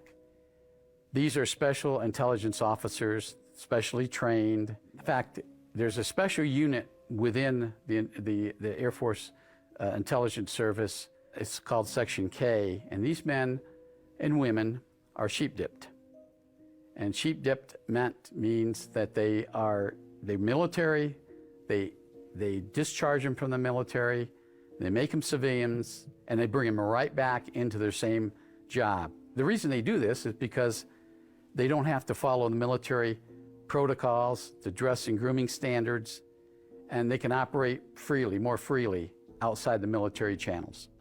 Tell us a little about their history and how they first appeared. Back in the 1950s, when the Project Blue Book was occurring, there was investigations going on both overtly and covertly within the intelligence service. Most of the overt investigations were done by Air Force intelligence officers, one of them being my uncle, Edward Doty. And they would go out and ask questions, collecting overt information about UFO sightings. And then there was a secretive part of the Air Force Intelligence Service. The Air Force Intelligence Service had field operating units, and they started in the 50s, and they're even more prevalent even today. What was their main agenda, and who did they actually, work for, or was it multiple three-letter agencies?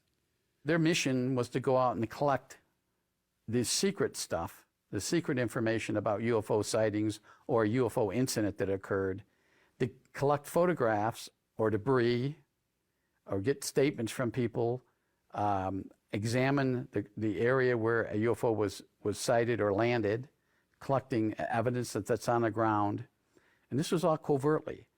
So in order to covertly collect, they had to have disguises. And these guys were experts in disguises. Some of them were acting as plumbers, air conditioning repair people, telephone repair people outside a normal chain.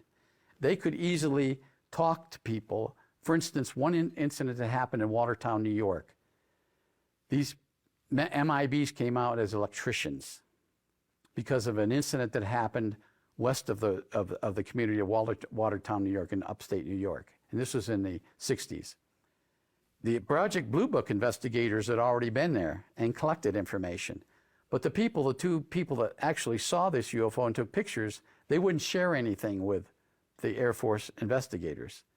So the Air Force sent in these two men who were posing as electricians, but they were the men in black. And although they weren't dressed in black, they were acting as this covert operating team. And they were able to talk to these people in a normal, everyday contact and ask them, hey, did you see something last week? Was there some kind of a UFO incident? Well, these people opened up to these two, and they obtained the photographs that the Air Force wanted. At what point in a mission do they actually show up? They come later. They come after the initial investigative team arrives.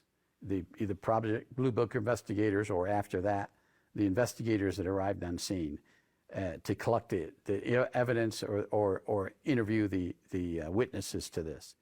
And then, depending on what information that the initial investigative team obtains, then the MIBs come in.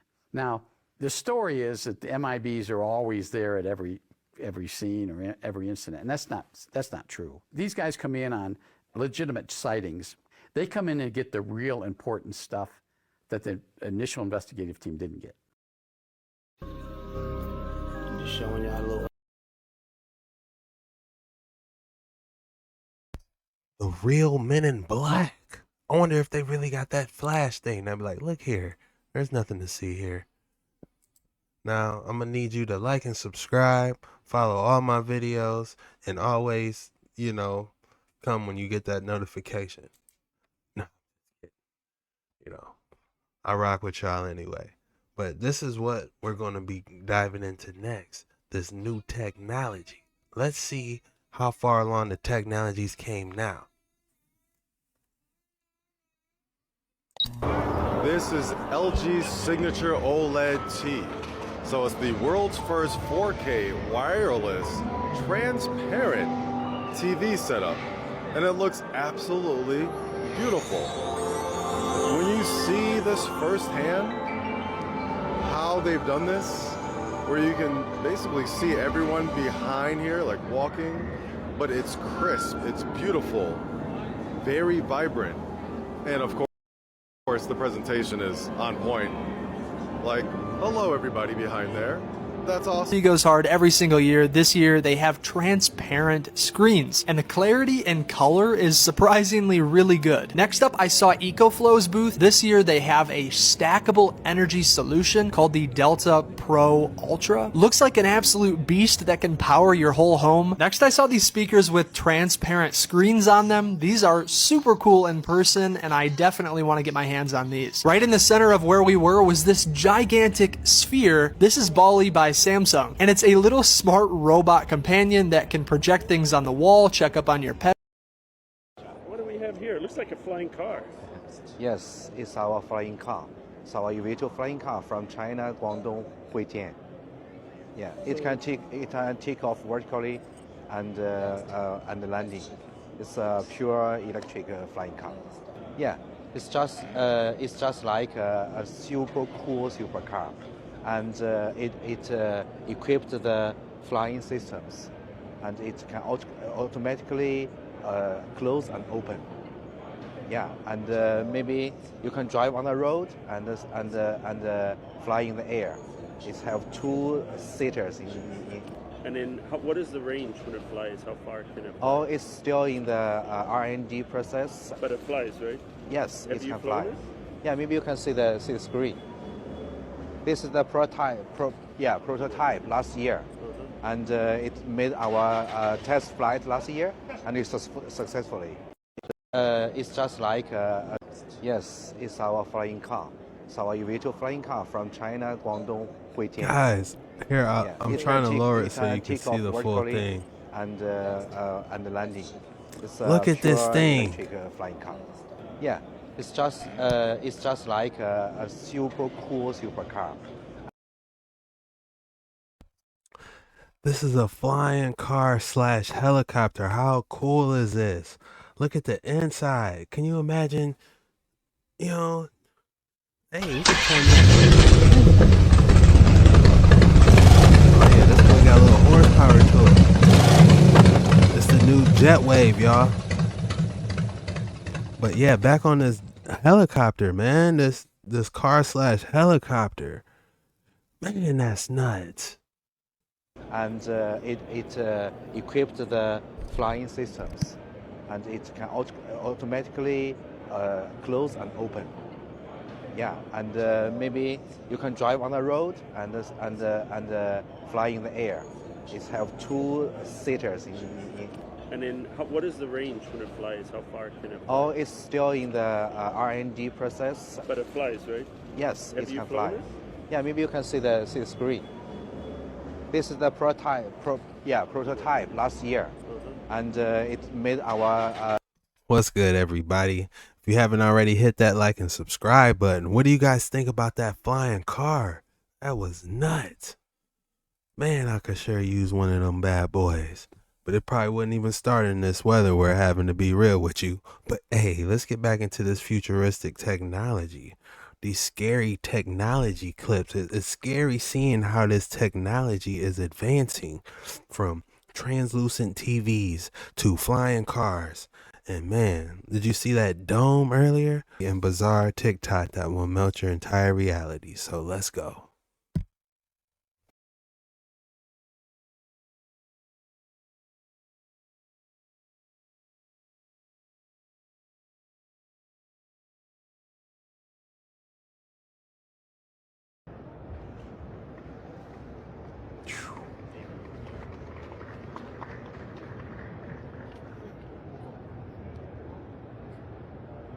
es que huele.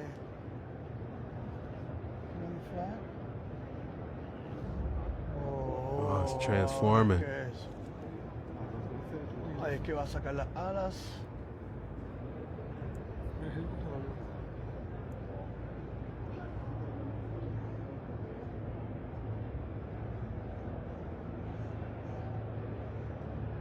Listo para volar. The wings pop out that boy.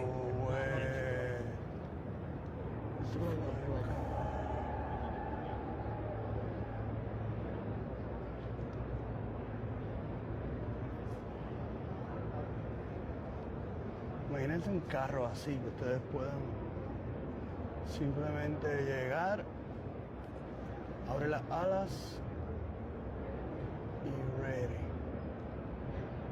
Oh, wow.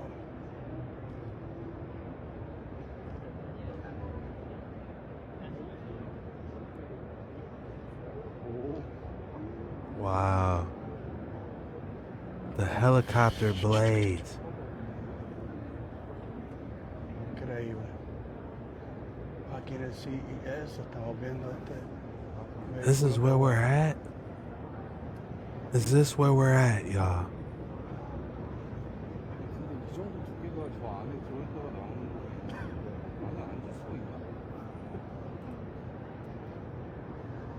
You're gonna need a parachute with this, with every purchase.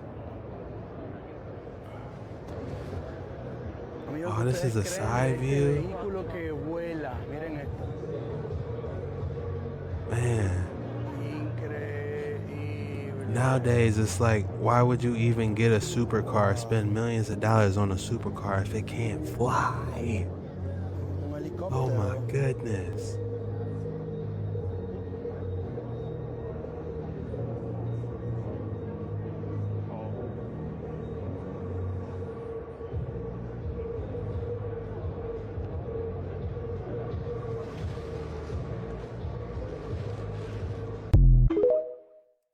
You can buy this flying car in 2024. The Chinese electric vehicle manufacturer XPeng Motors unveils its new flying car that can travel on the road and in the air. The vehicle is equipped with a foldable dual rotor mechanism, and it helps the car to transform from normal mode to flying mode. To enhance flying car safety, the company also developed a multi-parachute rescue system. The cost of this flying car is $137,000. You can buy this flying car in 2024. Dang, they only want, I mean, 137,000 is a lot, but I thought it was going to cost $1 million or $2 million. They said, just give us 137,000 and we'll have you flying tomorrow. Where are you trying to go? What, you got traffic on the highway? You don't got to worry about that no more. You just got to hit this button. Man. And you can get it this year, 2024. Would you guys use one of these? Drop in the comments below. Would you use one of these flying helicopter / car supercars? Say if you had a chance to get one, you got one. Would you use it? Yes or no? Y'all gotta let me know. Me? You already know. I'm flying. I got places to be. We're gone, y'all. But let's keep it rolling on these waters, man. I like these. I like this episode, you know. This is scary how futuristic this technology is, man. These creepy TikToks, these scary TikToks. The future is scary.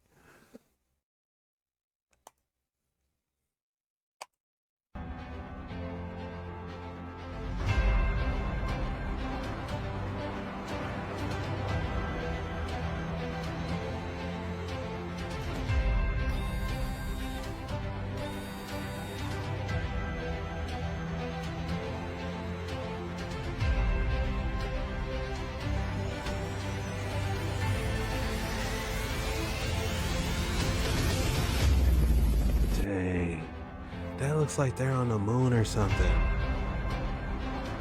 Yeah, this is the future. You want to get the best camping spot? We about to bust out this drone. This drone is going to can carry up to 200 pounds of extra carry-on luggage. We're gonna load up in this drone and we're taking off. A helicopter popping up out of your car, y'all. RV days are over with. This is the future. Oh, you RVing and you don't got a drone? Oh, you don't know what's going on. You're not hip. That's nuts. A whole personal helicopter.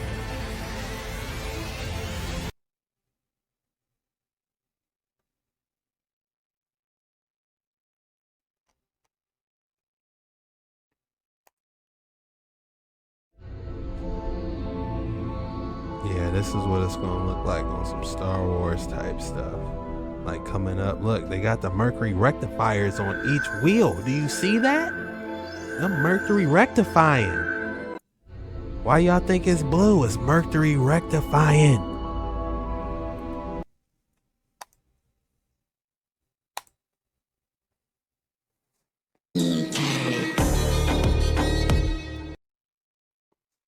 What is this?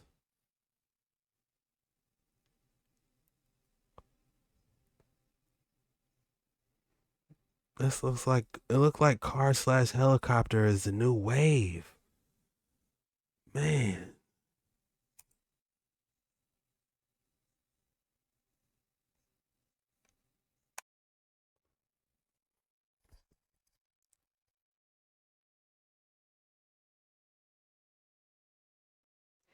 It looks like for just a couple $100,000, you could be flying and driving at the same time. Helicopter wise slash car, you know, for a couple $100,000. It looks like that's the wave now.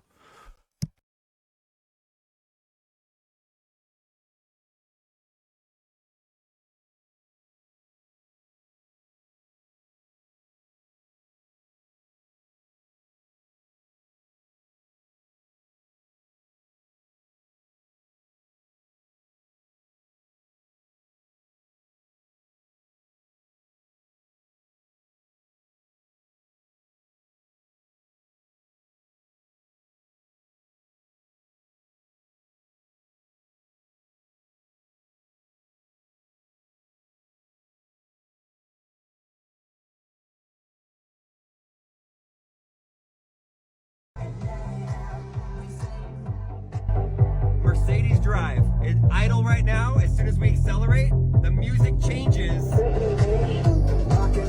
Hey, that's that boy. That's that boy Will. He's loving it.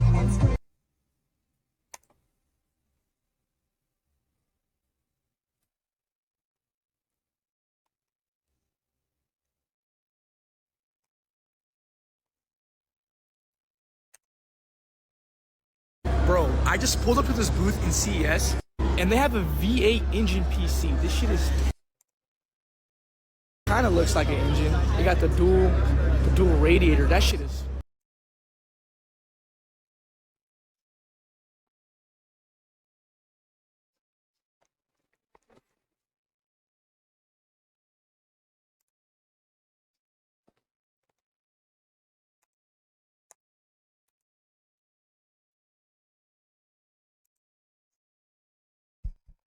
Wow, an engine PC for 10,000, a V8 engine PC. I'm thinking about building my own. Well, I am building my own. And yeah, I'm learning all about these radiators, these fans. You got i7s, you got R9 Ryzen, which is what I'm probably might go with. You got Intel 13th, 14th generations, i7, i8. You got cooling fans, power supplies. Yeah, I'm gonna try to build my own, man. You gotta put the RAM in, you know, and just hope it all works together, you know. But the fact that they turning these boys into engines now, it's, man, they must have some serious graphic cards in there. They must have 2, 3, 4 graphic cards in there, you know. It wouldn't be that hard to hit a 10K V8 engine PC. I mean, the look is aesthetic and nice, but it really wouldn't be that hard. I'd slap a couple, you know, what, 490s, even two. Well, you'll probably need about 490s in there. You know, I don't know if it will be possible to run dual processors. I never heard of that. You know, and it looks like I'm seeing some water cooling. Ooh, that boy getting kind of cold. It's been a couple of days. I've been learning about technology just because I have to build my own PC. This is my first time. I might go live with it. If that's something you guys are interested in, drop it in the comments for me going live with this. Me building my first PC. But yeah, it looks like they got some water cooling. This might be a intake. This is nuts. You know, I'm sure it's gonna run crispy. You know. But yeah, technology is fascinating.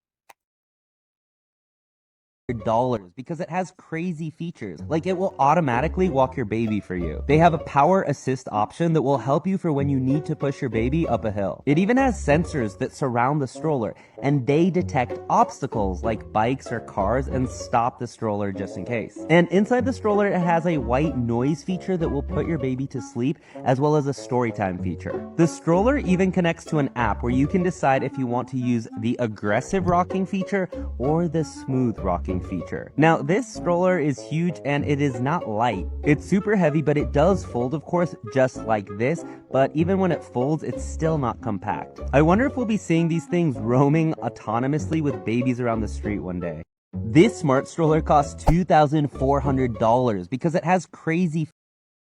Hey, that's a nice stroller.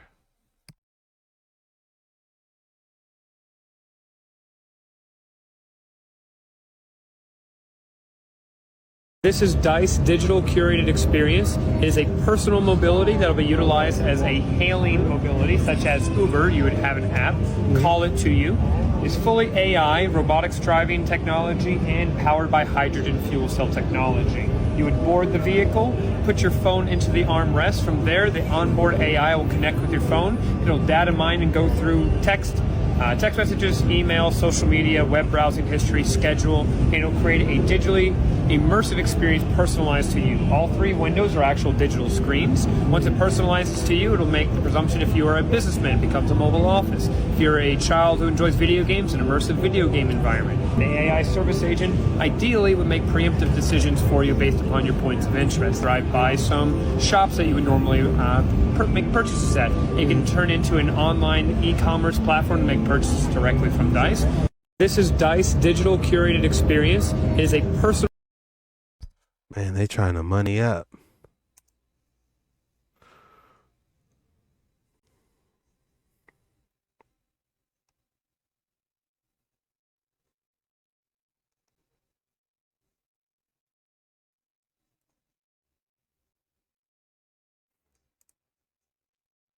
LG has a transparent TV called the LG Signature OLED T. There is a contrast film that goes up or down using the remote controller. When it's up, it looks like a normal TV and what you would expect from an OLED. When the film is down, even though it's transparent, what you're watching is still very visible. Even scrolling through the menu, it gives off a 3D feel. When you're in this mode, you can display art or any useful information like the weather. And the animations in this weather app look so dope in person. Even when it's changing seasons or just the weather conditions, it all just pops. You can get tons of information on the bottom of the screen, which they call the T-bar. All the electronics are housed on the bottom and is all connected through their connect box. Therefore, no visible wires, and this whole setup looks so clean. It's 77 inches, 120 Hz, and no price was given. So as the first wireless transparent OLED TV, I'm sure this is going to be super expensive, so how much do you think this will cost? LG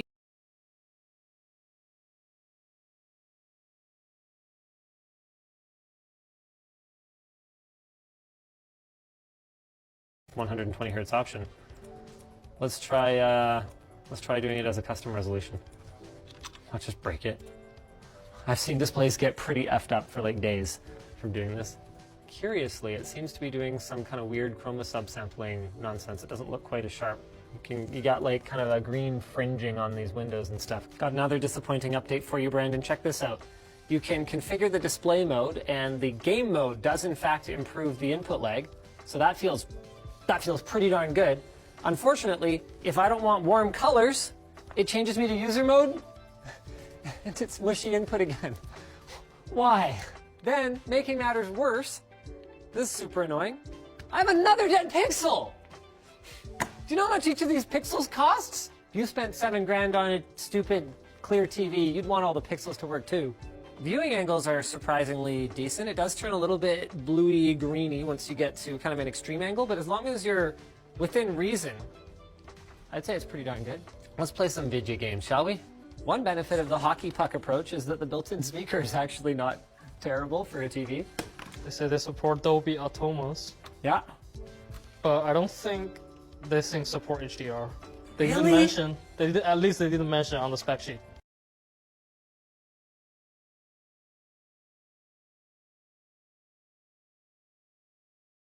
Here's some of the coolest tech products I've seen so far at CES. This was my first trip ever to CES, so I didn't really know what to expect, but some of these products kind of blew my mind. I mean, Las Vegas itself kind of blew my mind. This city is so weird.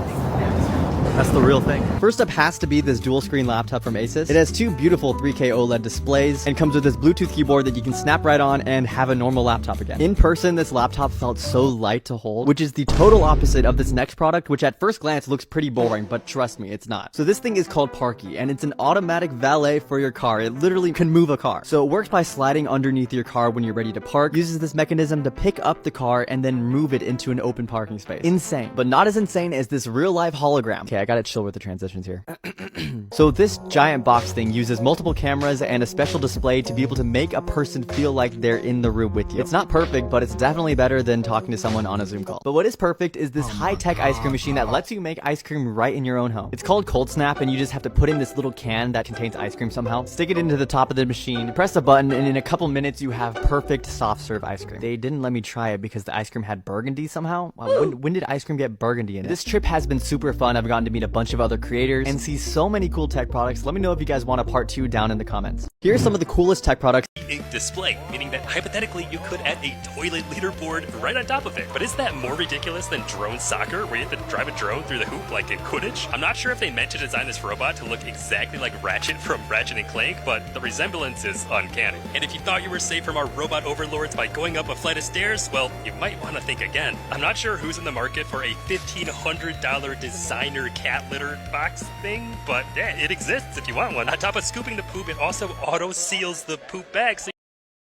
Forget about your headphones or our home theater system, because this is a $10,000 chair with 20 built-in speakers and 3,000 watts of power. What you're seeing here is the XEO, or I guess Geopod at CES. And even though it looks like something out of the future, built into this little seat capsule is a chair built in with 20 speakers, with 2 of those speakers being 6.5-inch subwoofers, with of course built-in Dolby Atmos. And I couldn't believe how good it sounded, especially on how it enveloped you with sound. And what's crazy is that because it's kind of like a capsule, people outside of it couldn't really hear it. The chair also comes with lighting, of course, and the ability to change the sound according to whichever part of the seat you're actually sitting in, which I guess can't be that much because it's a single seat. So the question is, do you think this chair is worth $10,000? Forget about up, I saw a waterproof pair of bone conduction headphones. After that, I got to check out this fully portable LG monitor that folds away like a suitcase. And guys, this is how we're gonna travel around in the future in our very own single-person helicopter. Hate mowing the lawn? With this robot, you'll never have to again. And at the world's most high-tech Walmart, they do grocery deliveries with drones using zipline technology. This LG TV goes from OLED-level picture quality to completely transparent. And right next to it, I saw this self-driving car that features 2 massive curved monitors in the front and even has a wine fridge and gaming console in the trunk. The coolest part though is that the seats turn around so you can face the backseat passengers. Up next, I head over to the Google booth where I get to check out a bunch of their new phones. I like this one in particular because if you hold your hand up for 2 seconds, it can take a selfie without you ever pressing a button. This gaming PC is water cooled and built just like a V8 engine. How cool is that? This vest uses 40 vibration motors to target specific points in your chest and back while gaming. The second I zipped it up, I immediately felt like Batman. This was so much fun to play, I couldn't help but smile. And here's a visual representation of how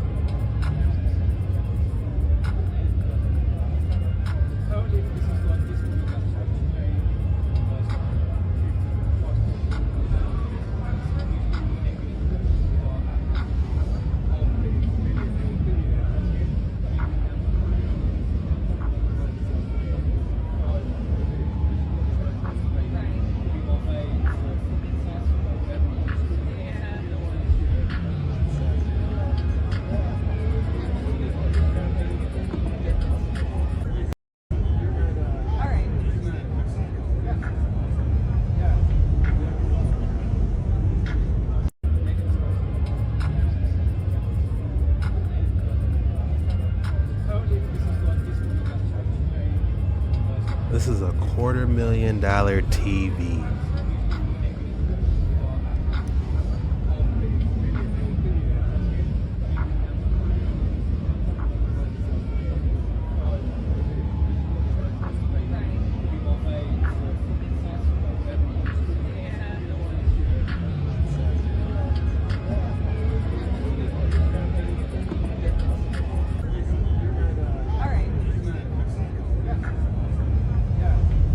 What if I told you that this plant right here from Neo Plants purifies indoor air 30 times better than a regular plant? It's been bioengineered to do that. So if you put one of these in your house, it's like having 30 houseplants in your home in terms of how it purifies the indoor air. Pretty cool. What if I told you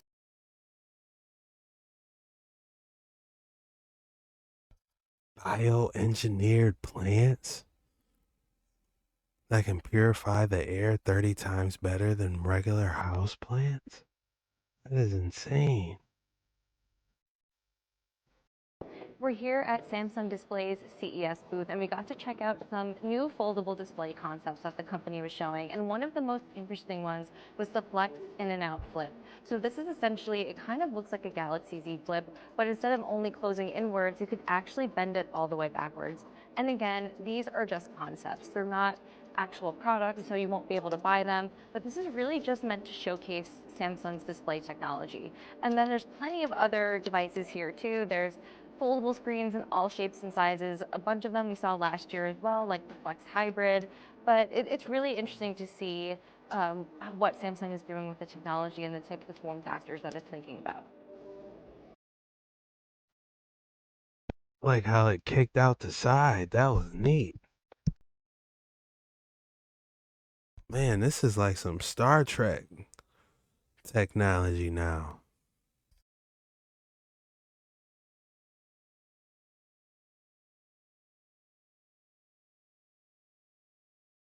Here's the Star Wars technology. Look, they got an actual hologram now. It looks like he's inside the box. Wow. This reminds me of that Tartarian technology.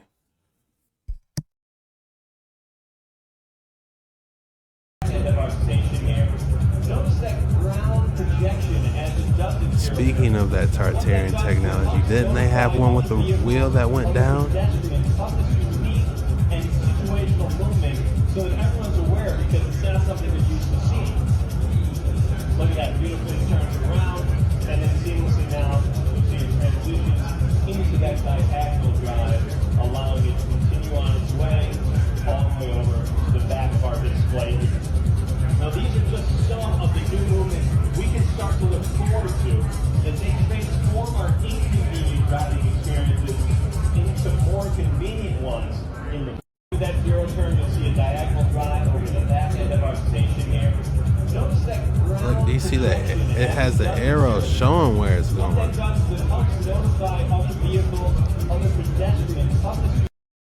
Exciting accessibility-focused tech I got to take a look at. This is Gyro Glove. It's a wrist-mounted spinning gyroscope that aims to help steady the hand movements of people who suffer debilitating tremors. The product volunteer, who has an advanced stage of Parkinson's disease, tried writing their name and drawing spirals with and without the glove, and they were extremely impressed and excited about the improvement to their ability.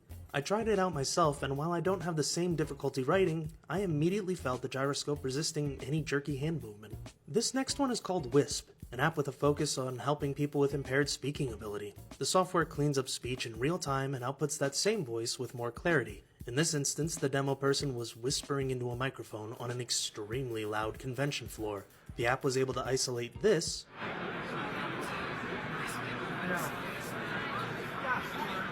down to this. Welcome to Wish Demo and CS 2024.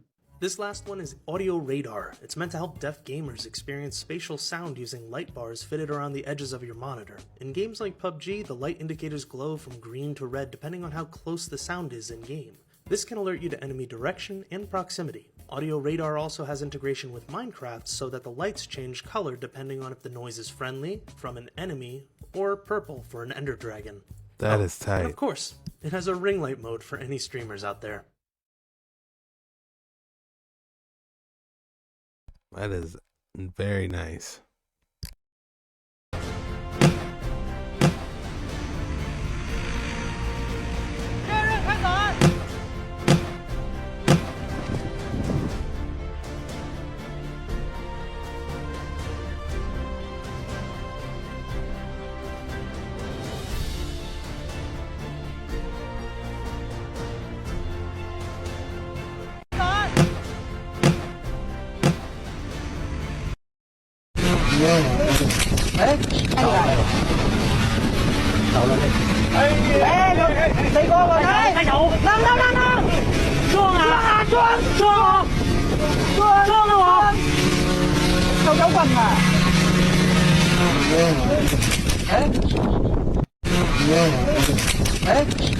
Man, that looks scary. You gotta be careful around them drones, man. Oh, it got a little scary. Bisa kuat nggak tuh?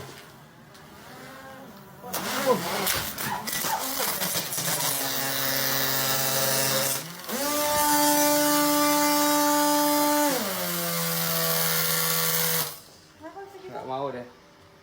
Error. Aduh. Bisa kuat nggak tuh?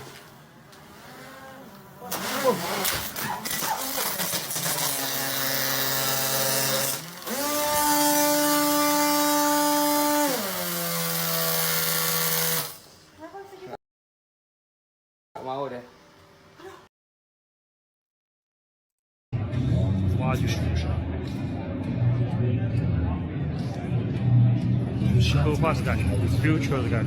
Wow, these are the new construction vehicles.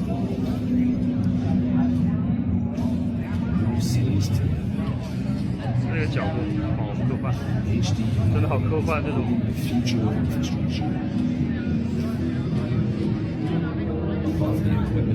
Wow. That thing can transform. You can't tell me that thing's not going to transform. 好。那这个轮子。Above today's sites, thinking of the environment of tomorrow for your safety. 现代挖掘。 Dead Teslas are rotting in the charging stations. Oh, we got a bunch of dead robots out here. Due to the extreme cold weather, Tesla drivers are left frustrated. Nothing, no juice, it's still on 0%. And this is like 3 hours this morning being out here, after being out here 8 hours yesterday. Has it been charging? No, not at all. It just isn't working? At all. It's just frozen, and so I'm now getting it towed to the Tesla service center because that's my only option at this point. Yeah, this is crazy. It's a disaster. Seriously. With temperatures falling under zero, these charging ports stop charging, turning charging stations into car graveyards. Batteries of the Teslas have to be at certain limits so they can charge. And with this cold weather, they're draining faster than they're charging. No response from Tesla. We have been suffering since yesterday afternoon. These are unusually cold temperatures, but do you find this acceptable? No, not at all. Not really. Driving an electric car when it's really cold outside isn't such a hot idea. Really? Abby!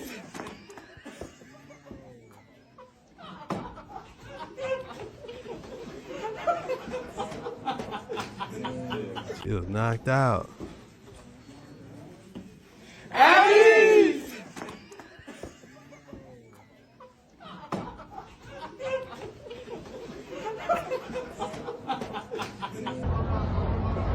Hey, wake up, dude. Wake up.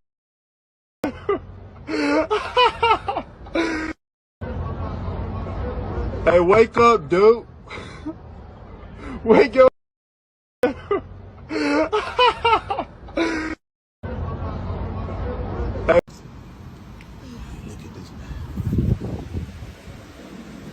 Hey, bro.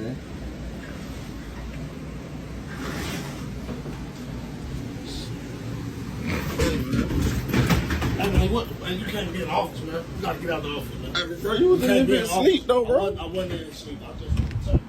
You wouldn't I just was sleep. taking a log, man. You can't be in this office. Man. You cannot be in this office. How can I help you? I You got cannot be in this office. I got delivery, bro. You can't. Don't ever come in here, brother. I'm working. Call outside. It's a button at the gate that you press, man. I pushed the button. You sleep, Okay, man. okay. I'm gonna take care. Don't just come in this office like that, man. You almost want something. Come on, man. Why he grabbed the flashlight? Hey, bro. He knocked out too. Look at him, sleeping good. Hey, man, what? Man, you can't be in the office, man. You gotta get out of the office, man. Hey, bro, you was in there asleep, though, bro. I wasn't in sleep. You wouldn't sleep. I just was taking a log, man. You can't be in this office, man. You cannot be in this office. How can I help you? You cannot be in this office. I got delivery, bro. You can't. Don't ever come in here, brother. I'm working. Call outside. It's a button at the gate that you press, man. I pushed the button. I'm working. Call outside. It's a button at the gate that you press, man. I pushed the button. Okay, okay. I'm gonna take care. Don't just come in this office like that, man. You almost want something. Come on, man. He was serious, y'all. Don't just come in his office like that. He said, I've been pressing the button, man. Oh my goodness. It'd be tough out here, man. You never know what somebody be going through, man. 12 hours on the job. You know, he might have been pulling a 16-hour shift. Who knows if he work another job, man. It's tough out here. I ain't saying him in general.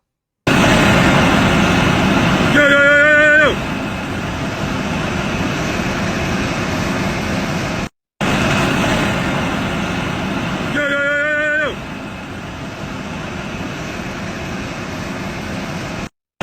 It'd be scary. It'd be scary on the job because you know that might be the boss. They're letting all types of quality slide.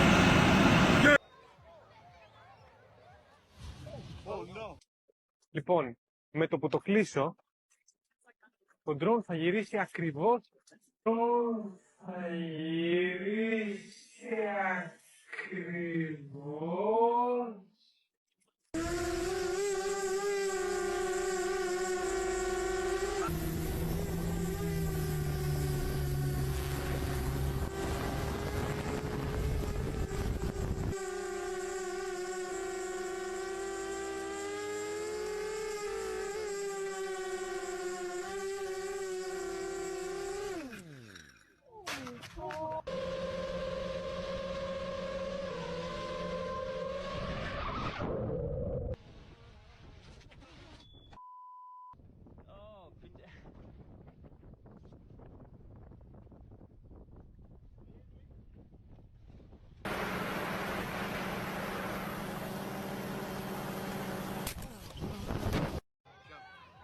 $6,000 drone crash.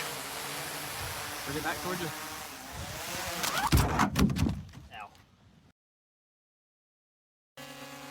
I flew 5 kilometers from the shore to check this cruise ship. It's called the Viking. It's huge and beautiful. 30% battery. I need to go back to the shore. Samui Island looks tiny from that distance. I got only 15% left. Wow, you but can do it's all still that with 2 a kilometers drone? to go. The drone activated emergency landing. The speed is dropping. I've made it to the shallow water, so at least I can find it there. 0% battery, but 1 kilometer to the shore.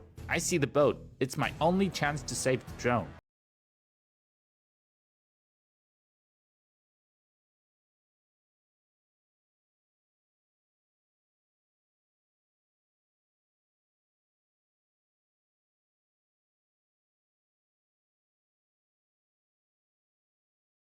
It's here. Woohoo! I was certain it was the end, but luckily I got the drone without any damage.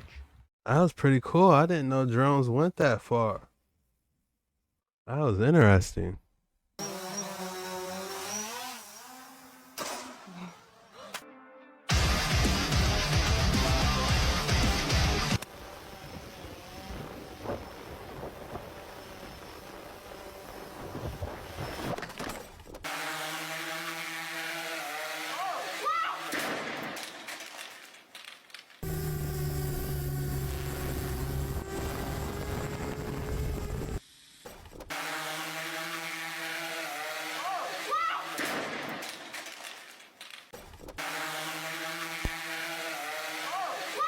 Tyson.